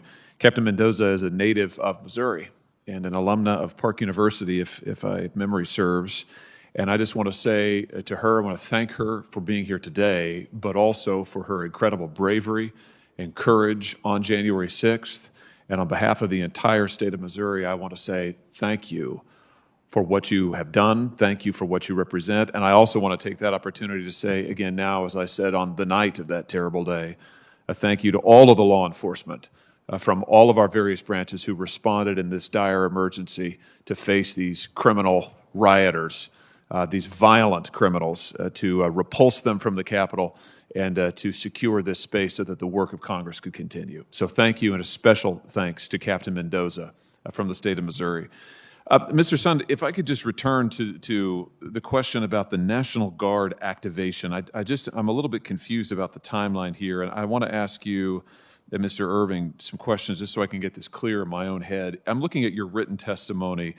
You testified that you spoke with Mr. Irving at 1:09, actually both of the sergeants at arms, at 1:09 p.m. Now, I understand there's a little bit of dispute about the timeline here, but you do say that Mr. Irving advised you that he needed to run it, namely the request for the National Guard, he needed to run it up the chain of command. Have I got that right? That is correct, sir. Okay, Mr. Irving, could I just ask you, when Mr. Sund says that you told him you needed to run it up the chain of command, to whom were you referring there? Senator, I do not recall a phone call at 1:09 when I was on the floor of the House during the Electoral College session. My phone records do not reflect a telephone call at that time. And had I received a call at that time, I had everyone with me. I had Mr. Stenger, leadership. We would have approved it immediately. So I have no recollection of that call, and neither do I have a record of it. You say, I think, that you spoke with Mr. Sund later at approximately 1:30. Is that right? That is correct, after I left the floor. And on that call, he had indicated to me that conditions were deteriorating and that he might be making a request at a later time. Okay, and did you then say that you needed to run it up the chain of command or words to that effect? No, not to my recollection. I notified leadership and I went to Michael Stanger's office to receive updates from Mr. Sund as to conditions outside and to determine whether he needed to make a request or not. And when the request was made, shortly after 2, we approved it. And when you say we, who's we? We approved it. I was in Michael Stanger's office, so next to Mr. Stanger. And so you did not consult congressional leadership. You weren't waiting at any point for input from congressional leadership. Is that your testimony, Mr. Irving? Have I got that right? Yes, I advised them, as we would do with many security protocols. But you weren't waiting for them at any point. There was no delay, you're saying, in getting National Guard requests because you didn't at any point actually wait for the input of the Speaker or the Majority Leader or anybody else. No, absolutely not. Mr. Sund, is that your recollection? My recollection was at 1:09, while I was sitting in the command center watching things rapidly deteriorate, I made a phone call. The phone call was made in the presence of, I believe, both my assistant chiefs and possibly my general counsel, at which time I made the initial request that we need to activate the National Guard. The situation's bad on the West Front. I followed up at 1:22 to check on the status of the request. Okay. One of the things I'm trying to get clear on here is who would constitute the chain of command. Now, it sounds like Mr. Irving is saying that he actually never made that statement and he didn't consult anybody else. I mean, my understanding is from the statute, 2 U.S.C. Chapter 29, Section 1970, that in an emergency situation, I would think that this would qualify, that the Capitol Police Board does not have to consult with members of the Senate or House leadership in order to make a request for deployment of the National Guard or a request of other executive departments and executive agencies. So it would seem strange to me that there was any talk about a chain of command that would involve anybody other than the Capitol Police Board, given the statute. But there seems to be some confusion about the basic facts and who asked for what when. Let me just ask you this, Mr. Sund. On Monday, January the 4th, you've testified that you approached the House and Senate Sergeant at Arms to request the assistance of the National Guard, and Mr. Irving stated that he was concerned about the optics of having the Guard deployed. Is that right? Am I remembering that correctly? That is correct, sir. On the 4th, it actually wasn't a phone call. It was an in-person visit over to his office where I went in and requested the National Guard. And Mr. Irving, could you just clarify when you use the term optics, and maybe your recollection is you didn't, so maybe you could speak to that. Did you talk about being concerned about the optics of the National Guard? And then could you just elaborate on what you meant by that? Again, this is Monday, January the 4th now. Yeah, on Monday, January the 4th, Senator, safety was always the deciding factor in making security plans. And the issue on the table was whether the intelligence warranted troops at the Capitol. And the conversation with Mr. Sund was not, I did not take it as a request. He was merely informing me that he had received an offer from the National Guard. And then when we included Mr. Stenger, the three of us discussed the specific issue as to whether the intelligence warranted the troops, and the answer was no. It was a collective answer, no. And then Mr. Stenger put forth his recommendation to have them on standby, and my recollection was Mr. Sund was very satisfied with that. In fact, he briefed the following day that he was satisfied, and I heard no concern anytime thereafter. Were you concerned, this use of the word optics, the appearance, what it would look like to have the Guard, this is what Mr. Sund has testified was a concern on January 4th, that there was a reluctance to request assistance because of the appearance. Was there something that you were, what's the appearance that you were concerned about, Mr. Irving, if indeed you were? Were you concerned that having the Guard present would look like it was too militarized? Were you concerned about the criticism of the Guard being deployed in Washington during rioting earlier this summer, the summer of 2020? Would just give us some insight into your thinking there as you recall it. Senator, I was not concerned about appearance whatsoever. It was all about safety and security. Any reference would have been related to appropriate use of force, display of force, and ultimately the question on the table when we look to any security asset is, does the intelligence warrant it? Is the security plan matched with the intelligence? And again, the collective answer was yes. Mr. Chairman, could I just ask one final question? Yes. Thank you, Madam Chair. Thank you. Speaker Pelosi has asked retired Lieutenant General Russell Honore to lead an immediate review of Capitol security in light of the attack. The general has said that the leadership of the Capitol Police, that'd be you, Mr. Sund, and both of you gentlemen, the House and Senate Sergeants at Arms, he's criticized you for, and I'm quoting now, the appearance of complicity during the attack, and also said that you were potentially undertook complicit actions. Those are his words during the attack. Mr. Sund, were you complicit in this attack on January 6th? Absolutely not, sir. I've heard those comments as well, and I think it's disrespectful to myself and to the members of the Capitol Police Department. Mr. Stenger, were you complicit in the attacks on January 6th?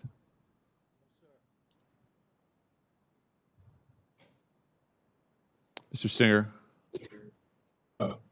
were you complicit in the attacks on January 6th?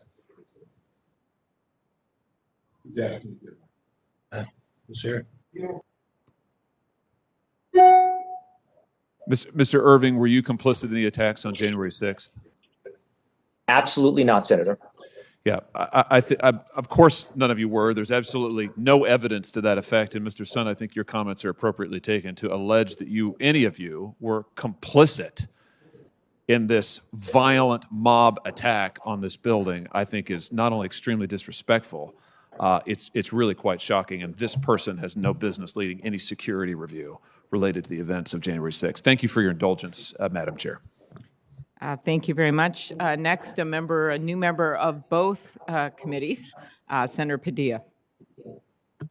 Thank you, Madam Chair. There's been a lot of questions. I've been popping in and out from multiple committees, but I understand there's been a lot of questions already about intelligence, what was known, what was assessed, what was shared, et cetera, and differing opinions. I'll try not to be too repetitive. First, a quick question for Chief Sund and the two Sergeant at Arms. I imagine, like most people, you saw most, if not all, of the House impeachment managers' presentations before the United States Senate. As they sort of laid out the case, set the impeachment question aside, we know how that was resolved. But in terms of how January 6th didn't just happen, but the lead up to January 6th, is there anything from that presentation that you would disagree with? So to just make sure I understand, the video I watched and all the information, the video that was portrayed is all accurate video. As far as any of the other commentary associated with the video, I can't say I watched every single bit of it, but I can tell you the video, a lot of that video was video from the United States Capitol Police, and it was all accurate. Okay, thank you. Mr. Stenger, Mr. Irving, same question. The video I saw certainly reflected what I could see from my window on the day of January 6th. And from my perspective, Senator, I have not diagnosed why the attack occurred. At the time, we left all information to the intelligence agencies that we had at the time, and I would say now to leave it to the after-action investigations to make determinations. Okay. Question for Chief Sund specifically. Now, there is an intelligence division within the department, correct? Yes, sir. Okay. And now, having read your letter to Speaker Pelosi, you make reference to events on both November 14th as well as December 12th that you had sort of comparable intelligence in terms of risk assessment, threat assessment, and the events of November 14th and December 12th, not leading into anything near what happened on January 6th. Is that my correct interpretation of your letter? Yes, that is the correct interpretation of the letter. Both the assessments indicated that we were going to have various militia groups and extremists in attendance. Right. In addition to the fact that, as Chief Conte had testified to earlier, weapons were recovered during both those events. Okay. And so, to the best of your recollection, in the lead up to January 6th, since it was comparable assessment, comparable intelligence, roughly, you therefore proceeded with comparable preparation and posture.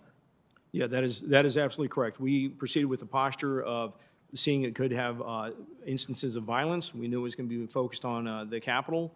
We knew that there was going to be members of Proud Boy, Antifa participating. And like I'd said before, not Capitol Police, not Metropolitan Police, not any of our federal agencies had any information we were going to be facing an armed insurrection of thousands of people. Now, if we take our experience with terrorism globally, and look at case studies, both incidents that have been prevented and those that were successfully executed against the United States. Is it plausible, and I know hindsight's 20/20, is it plausible that the November 14th, December 12th incidents may well have been trial runs? The very extremist organizations you've referenced, involved with the organizing and participation of November 14th, December 12th, to gain counterintelligence on how you and your partner agencies would be planning and preparing for such incidents.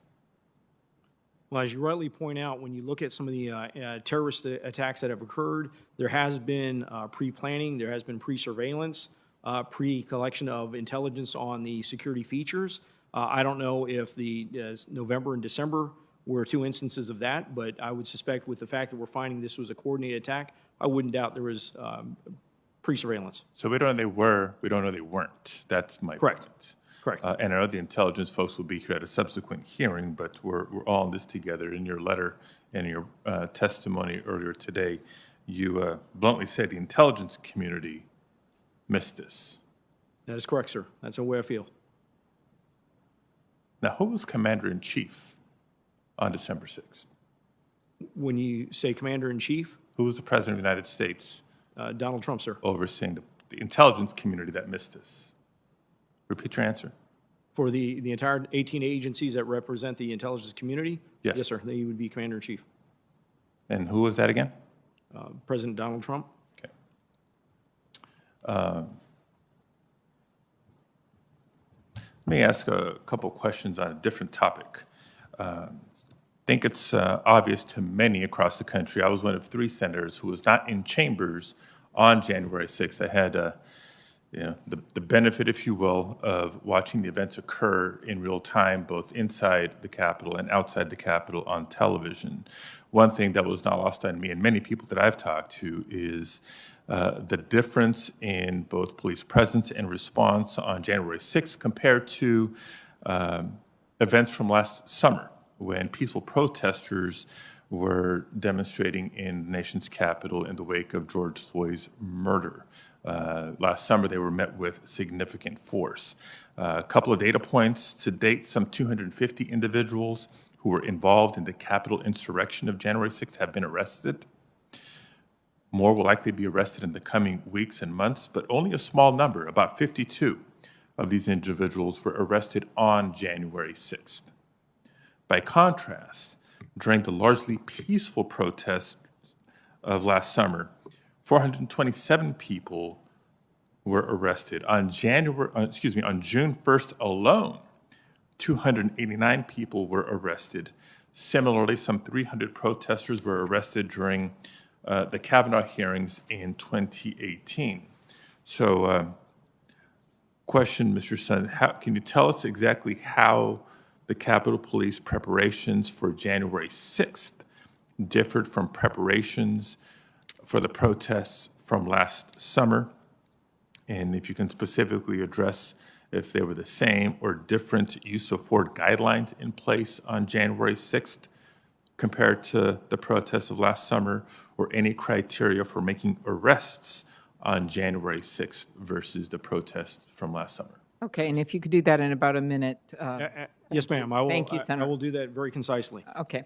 So I want to look at it from planning and preparations. We plan for every demonstration the exact same way. Doesn't matter the message of the person, doesn't matter the demographics of the grievance involved in the demonstration. We do it the exact same way. We develop our information, we develop our intel, and we base a response plan on that. So let's transition to preparations. I will tell you, we handled 15 major demonstrations involving Black Lives Matters groups, following the death of George Floyd over the summer. We had a total of 6 arrests, no use of less lethal capabilities, no use of lethal force capabilities. The events, everything that we put into place for January 6th far exceeded any planning that we did for any events in 2020. With the full activation of the department, the size of the perimeter that we expanded, the deployment of additional protective equipment, the deployment of less lethal and the application of less lethal, with far exceeded any other event that I can recollect on the nation's capital. So I'll just leave it at that. We provided and prepared much more. Thank you. We're going to go, and thank you, Senator Padilla. We're going to go to Senator Haggerty and then to Senator King, who's been very patient and been on with us online quite a while. Senator Haggerty. Thank you, Chairman Klobuchar. Thank you very much for having us here today and for holding this hearing. I want to begin by thanking all the law enforcement officers that are represented here today. You and your families, thank you for your sacrifice, and certainly my heart goes out to those families and their loved ones who lost their lives in this. In the spring and summer of 2020, many people criticized the use of the National Guard to help restore order in Washington following some of the worst rioting in decades. Mayor Bowser said that the Guard presence was, and I quote, unnecessary and maybe counterproductive. And a DC National Guard leader even had to tell his troops, I quote again, some of the DC public does not agree with our mission and may have nefarious intention toward our service members. And according to a January 5th Washington Post report, top Pentagon officials emphasized that on January 6th, the Guard would have a, quote, far more muted presence than in June, saying that, quote, we've learned our lessons and will be absolutely nowhere near the Capitol building. Mr. Sund has stated that despite attempting to attain National Guard support on Capitol Hill on January 6th, he was unable to get approval for such support. And several people today have referred to concerns over the optics of January the 6th. So my first question is directed to Mr. Sund.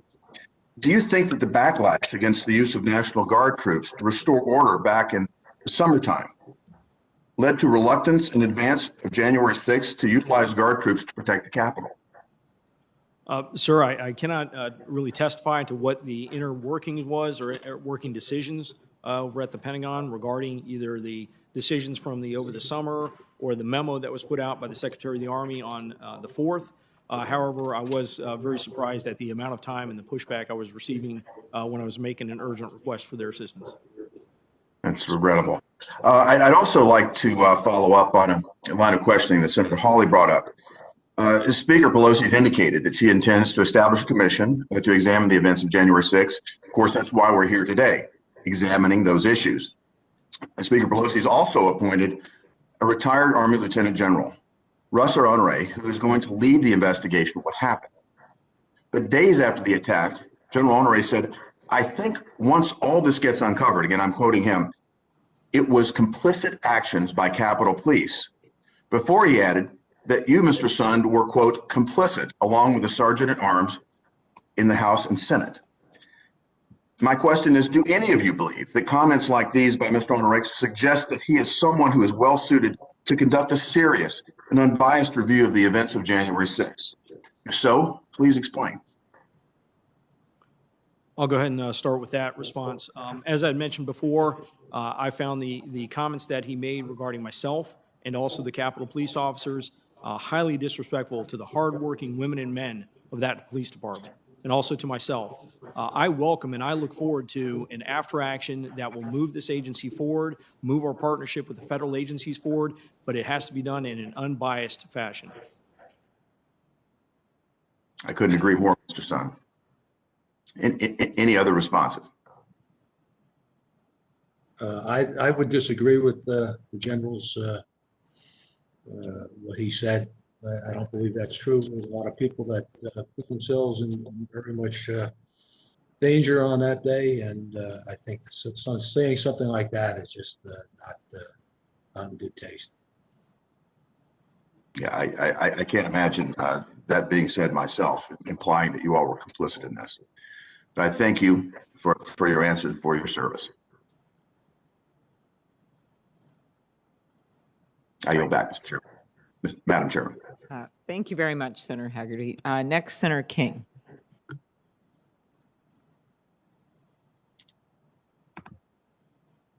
You may be muted, Senator King. No, I got it. Okay, great. Thank you, Madam Chair. And I want to thank the witnesses first for their patience this morning and their thoroughgoing answers. This has been a long hearing, and I really appreciate it. And I appreciate the fact that although you all are no longer, other than the chief in Washington, no longer in your positions, you've come forward to give us the benefit of your observations. It seems to me one of the clear, and I'm not going to plow this ground again, but one of the clear pieces of information we've learned today is an intelligence failure.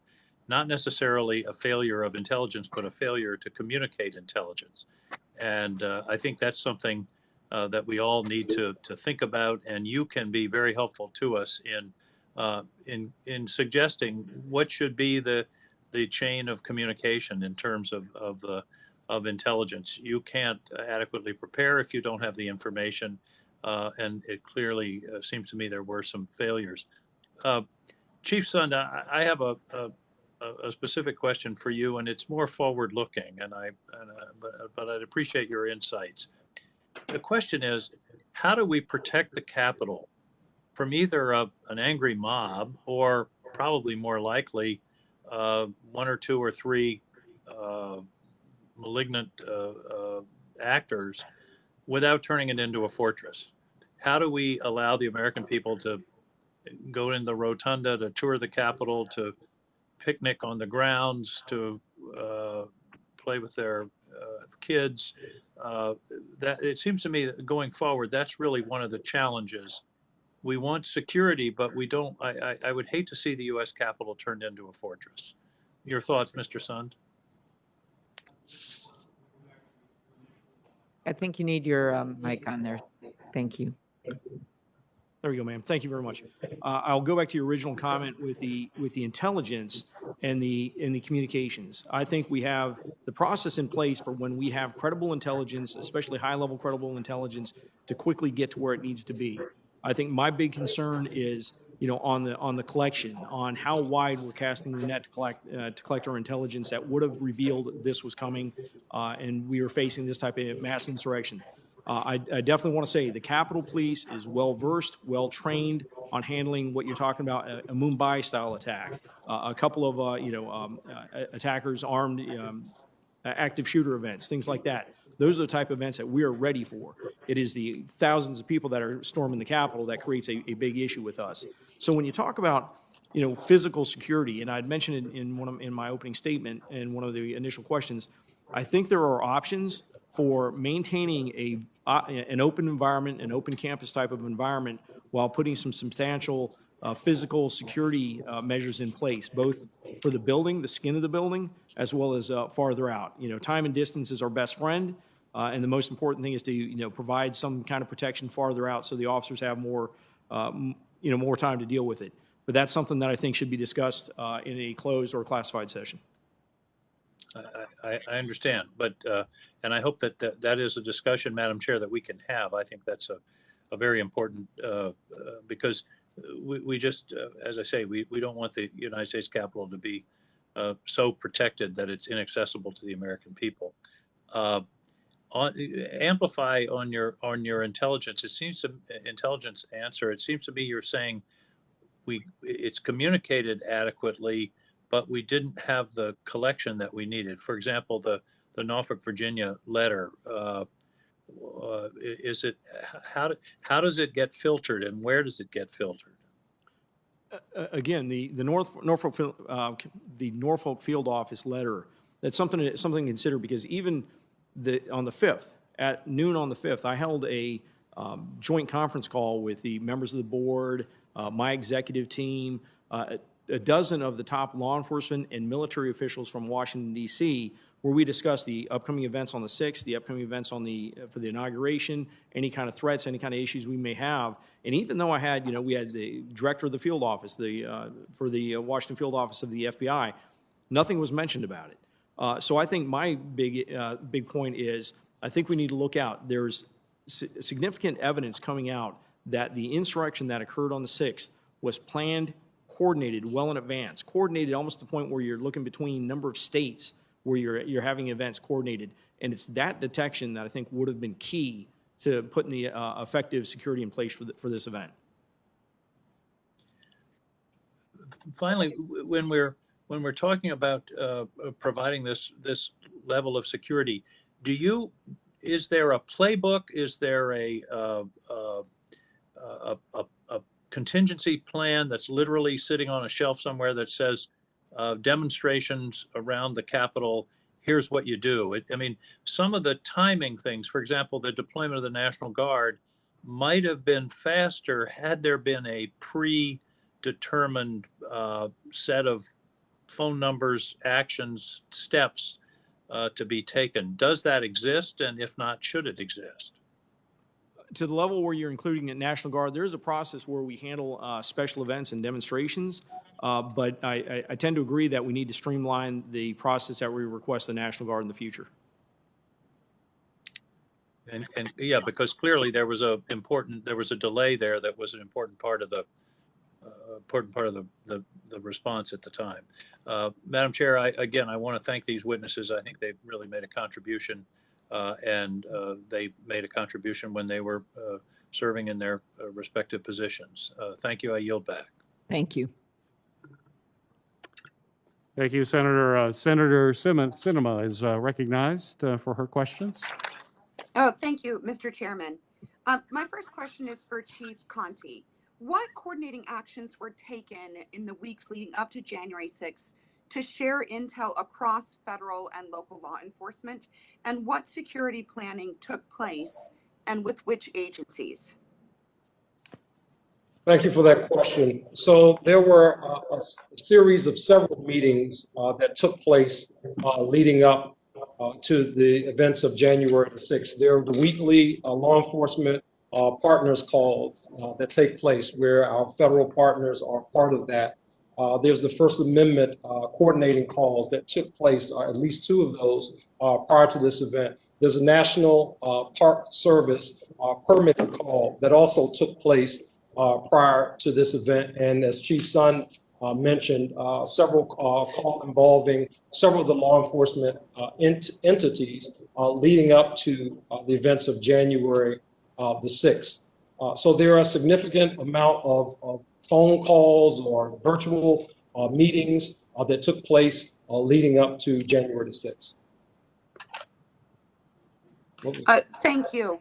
And could you talk a little bit about what you see as the mistakes that were made or the holes that didn't help connect all those dots in those meetings and coordinating prior to January 6th?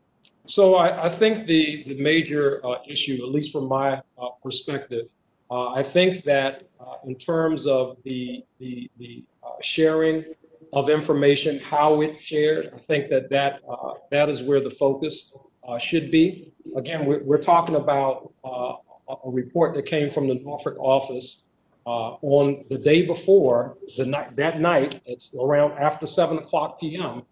That was sent to email boxes. You know, as the chief of police for the Metropolitan Police Department, I assure you that my phone is on 24 hours a day, 7 days a week, and I'm available for any phone call from any agency that has information with respect to something of this magnitude happening in our city. Certainly, if there was information about one of our police stations being overrun or a federal building being overrun that was relayed to the Metropolitan Police Department, I assure you that I would be on the phone directly with the officials that are responsible for the law enforcement response to give them that information firsthand. Not really relying on technology in the form of an email in hopes that that information makes it to where it needs to be. So I think that that's critical. To Chief Sun's point, there were several phone calls leading up to this, and no specific information that talked about the events that we saw and experienced on January the 6th. And I really do believe that there should be quite a bit of attention given to that. I appreciate that. My next question is for Mr. Sund. So you outlined that the FBI report was sent via email to the Capitol Police the evening of January 5th, and that you never received the report. is there an understanding within the system of how that report did not make it to you or to other individuals in leadership in the Capitol Police the night of January the 5th? I appreciate that question, ma'am. Actually, as I mentioned earlier in the discussion, this is a report that I am just learning about within the last, they informed me yesterday of the report. So I'm not sure what investigation may be going on. I've since January 8th have left the department. What investigations? I know the chief has put additional safeguards in place to make sure something like that doesn't happen again, but I'm not sure of what the outcome of was, why that didn't get pushed up farther. Was there an expectation or a process or procedure prior to January 6th that should have gotten that memo up to your attention the night of January 5th? There's a process that ensures that information from the Joint Terrorism Task Force and through our task force officers gets over to our intelligence division and would be moved up to our intelligence analyst and the director of that intelligence division. And then based on that information, he could push it then up to the assistant chief or directly to me. He has my cell phone number. We talk regularly. And so as you mentioned, you were just learning about this recently, but would it have been an expectation that the FBI would have called Capitol Police or someone on the Joint Task Force to alert the new intelligence in an expedited fashion, knowing that this information made it to the Capitol Police intel team on the 5th? What I'm trying to understand is how it did not get to the higher levels to make preparations the night of the 5th. Right. I'll just go ahead and echo what Chief Conte had mentioned, that I do think that deserves additional focus. I think if we have information that's coming in the day before a major event that has that level of specificity, that it could get a little more attention than just being handled either through an email or electronic format. Mm-hmm. Was there any intelligence that you did receive in the several days leading up to January 6th that caused you to change any of the security plans amongst the United States Capitol Police? So yeah, just to reiterate, all the intelligence and all the information that we've been receiving during the development of this, the event for the 6th, outlined very similar to what the intelligence report that was published on the 3rd outlined. We were expecting large number of protesters coming in. We expected a potentially violent group. We knew they were being focused on the Capitol, and we knew that some of them had may be armed. And that is what was really driving up until even, regardless of what was put out the 3rd, this was information that we knew. We were developing our security plan around that.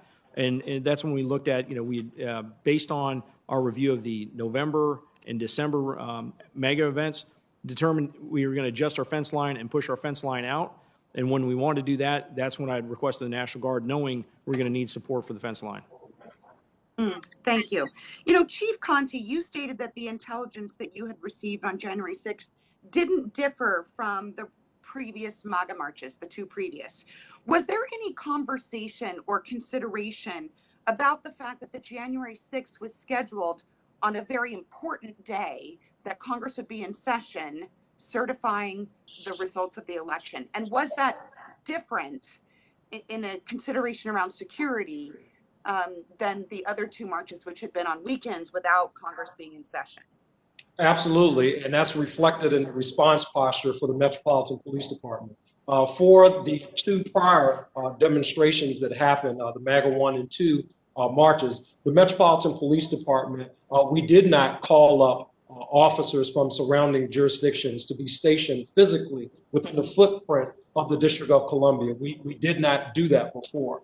The mayor, in addition to calling up those additional resources, again, called up the National Guard specifically for the reasons that we outlined to them, which would allow the Metropolitan Police Department to be a lot nimble in our response. That, in essence, enabled us to be able to respond quickly to assist the Capitol Police officers. So those responses were different. We were disrupting individuals or intercepting individuals who were armed with firearms in our city in violation of the mayor's order, many of whom that were on federal grounds. So the Metropolitan Police Department's posture certainly was escalated beyond what we did the prior 2 marches. Thank you. Mr. Chairman, I appreciate your indulgence. I see I've gone over my time. I have a few extra questions that I'll submit. Thank you. Okay, very good. Thank you, Senator Sinema, and thank you for your emphasis on the FBI report and the issues that everyone here seems to acknowledge with getting that it didn't go at the right place, and just putting send isn't enough for a report like that. Okay, next we have Senator Cruz, and then after that will be Senator Ossoff. And if there's any other senators who wish to ask questions, who haven't asked questions, you should tell us, because those are the last two we have. Senator Cruz. Thank you, Madam Chair. And let me say to each of the witnesses here today, thank you for being here, thank you for your testimony, and thank you also for your service. I want to thank each of you and also each of the heroic law enforcement officers who demonstrated extraordinary courage in fighting to repel the terrorist attack that unfolded on the Capitol on January 6th. And we are grateful for the bravery and the courage in the face of a truly horrific attack. In the aftermath of that attack, there is naturally a process to assess what could have been done to better prevent that attack, to better secure the Capitol. And I think everyone recognizes that hindsight is different from a decision made in the moment facing the threat immediately, but this hearing is nonetheless productive for analyzing the security decisions and law enforcement decisions that were made real time, and for learning from them what can be done differently to ensure that an attack like that never again occurs. Chief Sund, I want to focus on, with some detail, your written testimony, and just walk through what occurred in the days preceding January 6th and then on January 6th. So in your written testimony, you say, on Monday, January 4th, I approached the two Sergeant-at-Arms to request the assistance of the National Guard, as you had no authority to do so. You go on to say, I first spoke with the House Sergeant-at-Arms to request the National Guard. Mr. Irving stated that he was concerned about the, quote, optics of having National Guard present and didn't feel the intelligence supported it. He referred me to the Senate Sergeant-at-Arms to get his thoughts on the request. I then spoke to Mr. Stenger and again requested the National Guard.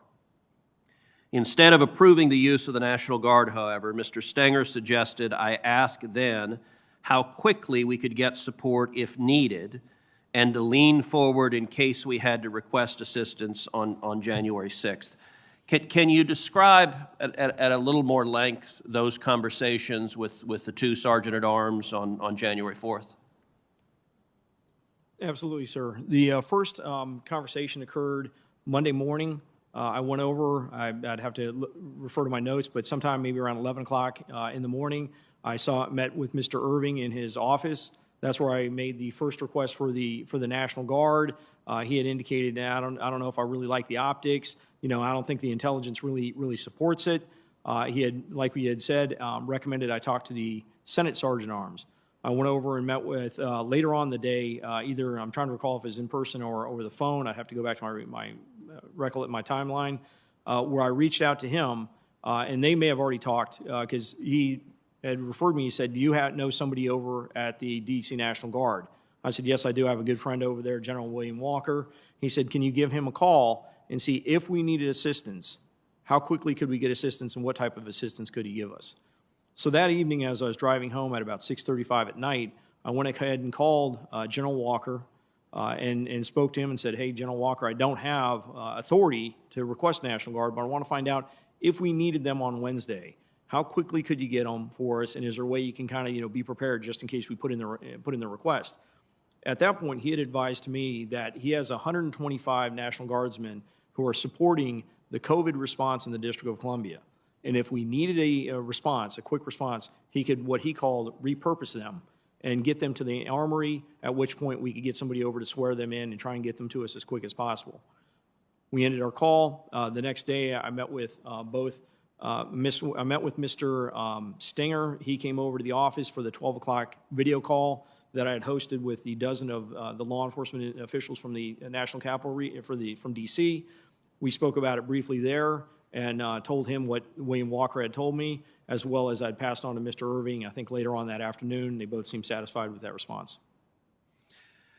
So, Mr. Irving and Mr. Stenger, Mr. Irving, as I understand it, you have some disagreement with the characterization about the concern about the optics. So I would invite both Mr. Irving and Mr. Stenger to relay your best recollection of that conversation on January 4th. Senator, my best recollection of the conversation on January 4th was a phone call from Chief Sund indicating that he had received an offer for 125 unarmed guard that could be positioned around traffic perimeter checkpoints at the Capitol. My recollection again is, as we followed up with Mr. Stenger, the three of us engaged in a conversation whereby we looked at the offer in light of the existing intelligence. And the decision, the collective decision amongst the three of us was that the intelligence did not warrant the National Guard. And my recollection, that ended the discussion relative to the offer. And the only question on the table is, should we perform any follow-up? And Mr. Stenger recommended that we ask that they be placed on standby. And that was the end of the discussion. So to the best of your recollection, did you make the comment about optics? And if so, what did you mean by that? I cannot remember my exact verbiage. Had I used any language to the effect, it was all in reference to whether the intelligence was matched to the security plan. And let me ask both Mr. Irving and Mr. Stenger, did y'all have conversations with congressional leadership, either Democratic or Republican leadership, on this question of supplementing law enforcement presence, bringing in National Guard, either on January 4th or real time in January 6th? On January 4th, no, I had no follow-up conversations. And it was not until the 6th that I alerted leadership that we might be making a request. And that was the end of the discussion. Mr. Stenger? For myself, it was January 6th that I mentioned it to Leader McConnell's staff. So there's been some disagreement about what time phone calls occurred. I know Senator Portman asked earlier. Presumably everyone has phone records. I think it would be helpful if each of you could forward the relevant phone records to this committee. And Chief Sund, you also reference in your testimony that you sent an email to congressional leadership. I have it. If you could forward that to the committee as well, I think that would be helpful. Thank you. Thank you. Senator Ossoff. Thank you, Madam Chair. Thank you to our panel. Just want to take a moment and echo the sentiments of so many of my colleagues expressing appreciation for the men and women of the United States Capitol Police who endured a great deal on January 6th and showed great heroism. And also, Madam Chair, if I might express an interest in working with you to ensure that they're well taken care of and their needs are met. This discussion of the conversation that the three of you had regarding supplementary security support on January 6th raises the question of who's in charge. Is consensus between the two sergeants at arms and the chief of the U.S. Capitol Police required to make such a request? Mr. Sund? The request for the National Guard needs to go to the Capitol Police Board for approval, yes. Who has ultimate responsibility for the security of the U.S. Capitol complex? Which individual? I believe that falls under the Capitol Police Board. The Capitol Police Board. So there is no individual who has personal responsibility for the security of the U.S. Capitol complex. That's the way I interpret it, yes.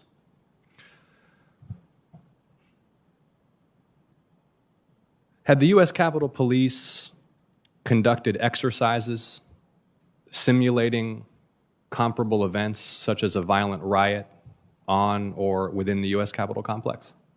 Part of our training for civil disobedience units involves dealing with riotous groups. So we do that training. We do training on people attempting to gain entry into the building. Officers are trained on how to handle if someone tries to come through your door unauthorized. But training for thousands of armed insurrectionists that were coordinated and well equipped. No, we have not had that training before January 6th, but I'm sure we'll find a way to. I'm sure they'll find a way to do it now. So if I understand correctly, Mr. Sund, you're saying that personnel had engaged in tactical training regarding techniques to repel attempts to breach the complex, regarding rules of engagement, but had any comprehensive exercises that included command, that included procedures for coordination with supporting agencies, that included requests for support, that included communications with the Department of Defense or White House officials or Guard units been conducted? Yes, we have. We do exercises that are very similar to what you're talking about before some of our national special security events. Those are the NSSEs, such as the inauguration. We'll do tabletop exercises that go through the process of what you're talking about. Yes. Thank you. And had the Capitol Police held any such exercises not pertaining to specific national security special events? So in order to deal with emergent contingencies like a riot, not associated with one of those moments specifically identified as requiring a whole of government security response? Yeah, one of the most important aspects of that you're talking about that we train our individuals to is what we call the incident command system. That's one of the systems that we feel really under the unprecedented pressure that they exhibited on January 6th begin to break down. The incident command system is established specifically so you have people that have the clearest understanding of what's happening either in the field or inside the building, in control of the resources to utilize to defend against whatever issue you're having or respond to whatever incident you have. It's really an all hazards approach, but that is something that's trained. We have it as part of our general orders. That is something that we'll need to look back on to see how it broke under this pressure.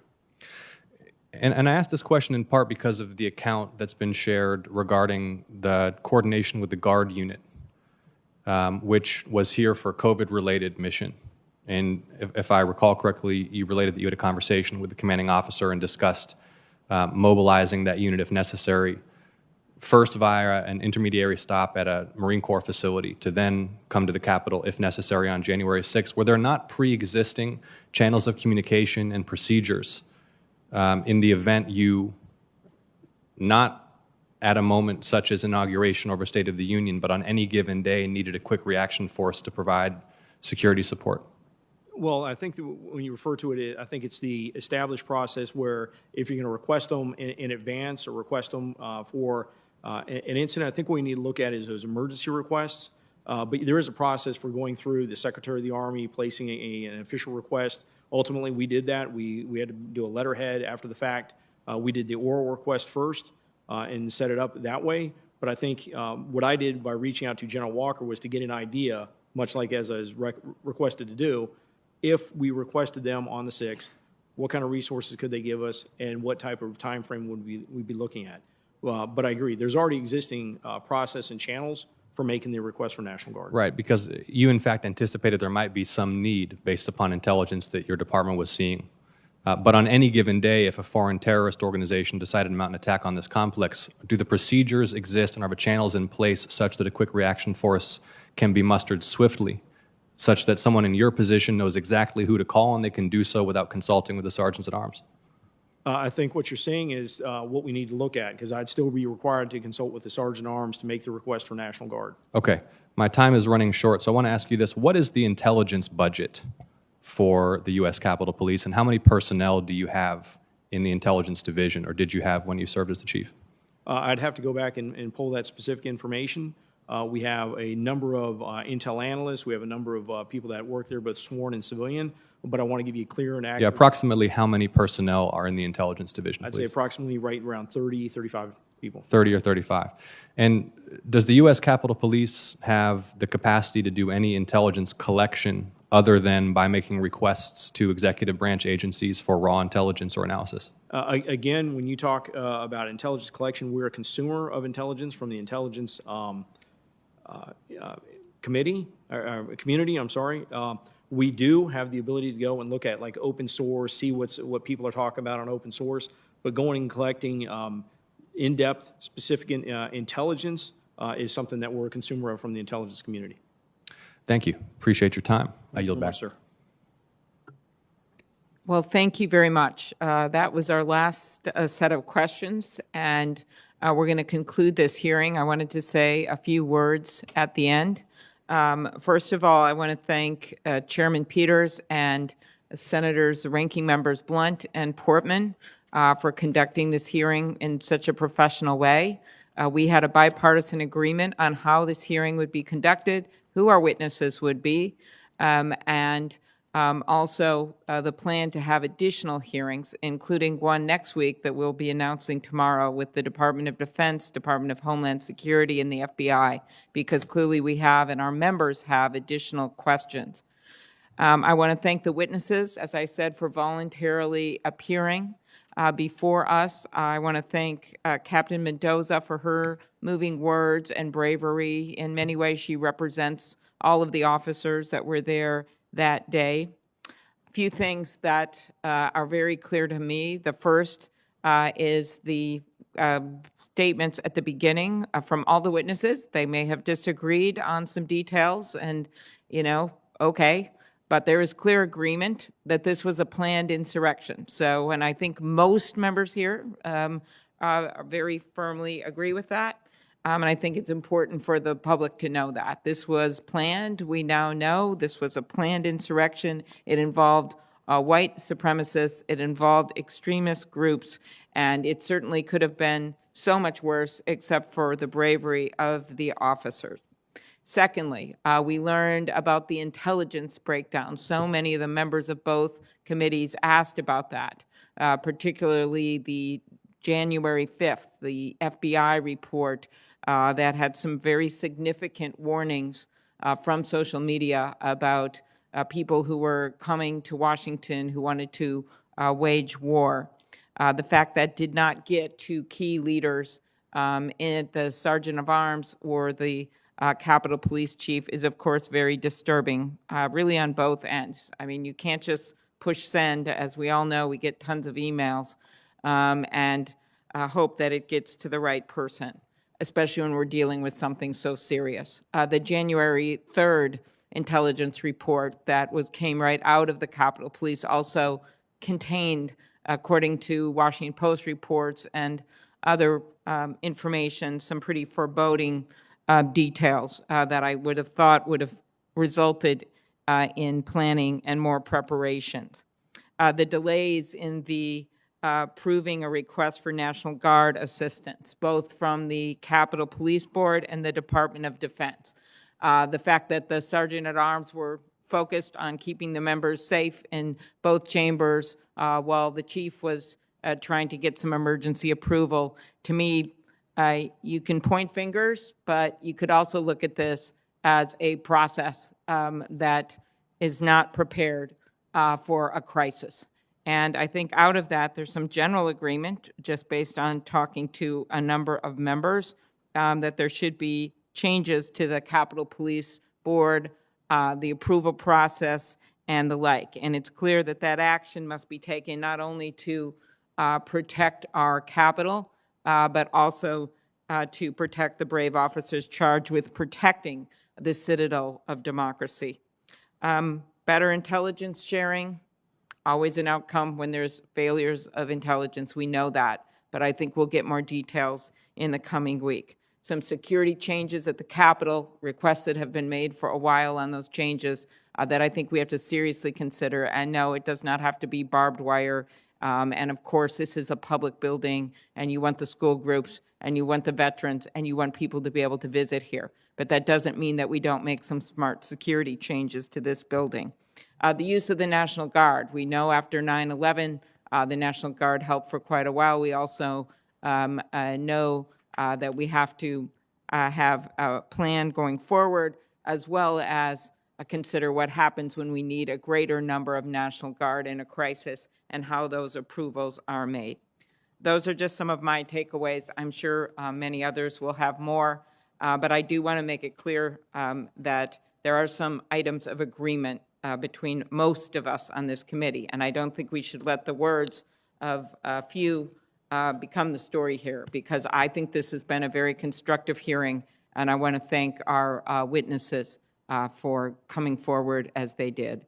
And I want to thank Senator Peters, and we look forward to more hearings. Thank you. Well, thank you, Chair Klobuchar. I have enjoyed this hearing. Thank you for your leadership. It's been good working with you and your entire team with the Rules Administration Committee. And certainly want to thank Ranking Member Blunt and Portman and all of the members who came here together today to work in a bipartisan way to ask tough questions and to get answers. I want to thank Captain Mendoza for sharing her experiences. Certainly a very powerful way to start this hearing.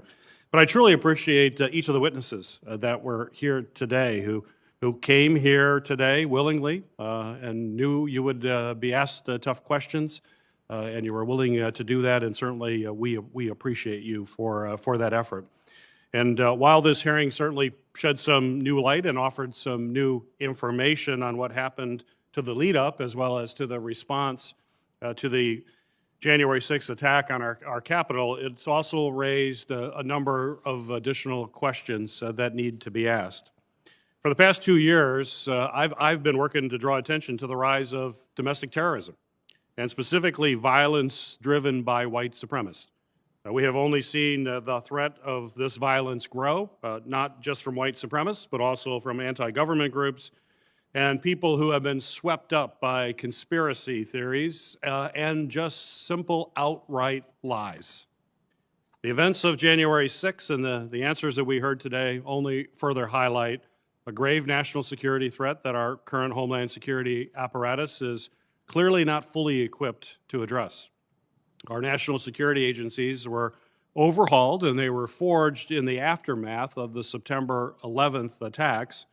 And they're basically built around responding to foreign terrorist attacks. And they have been slow to adapt to this evolving threat of domestic terrorism that we have seen in the last few years.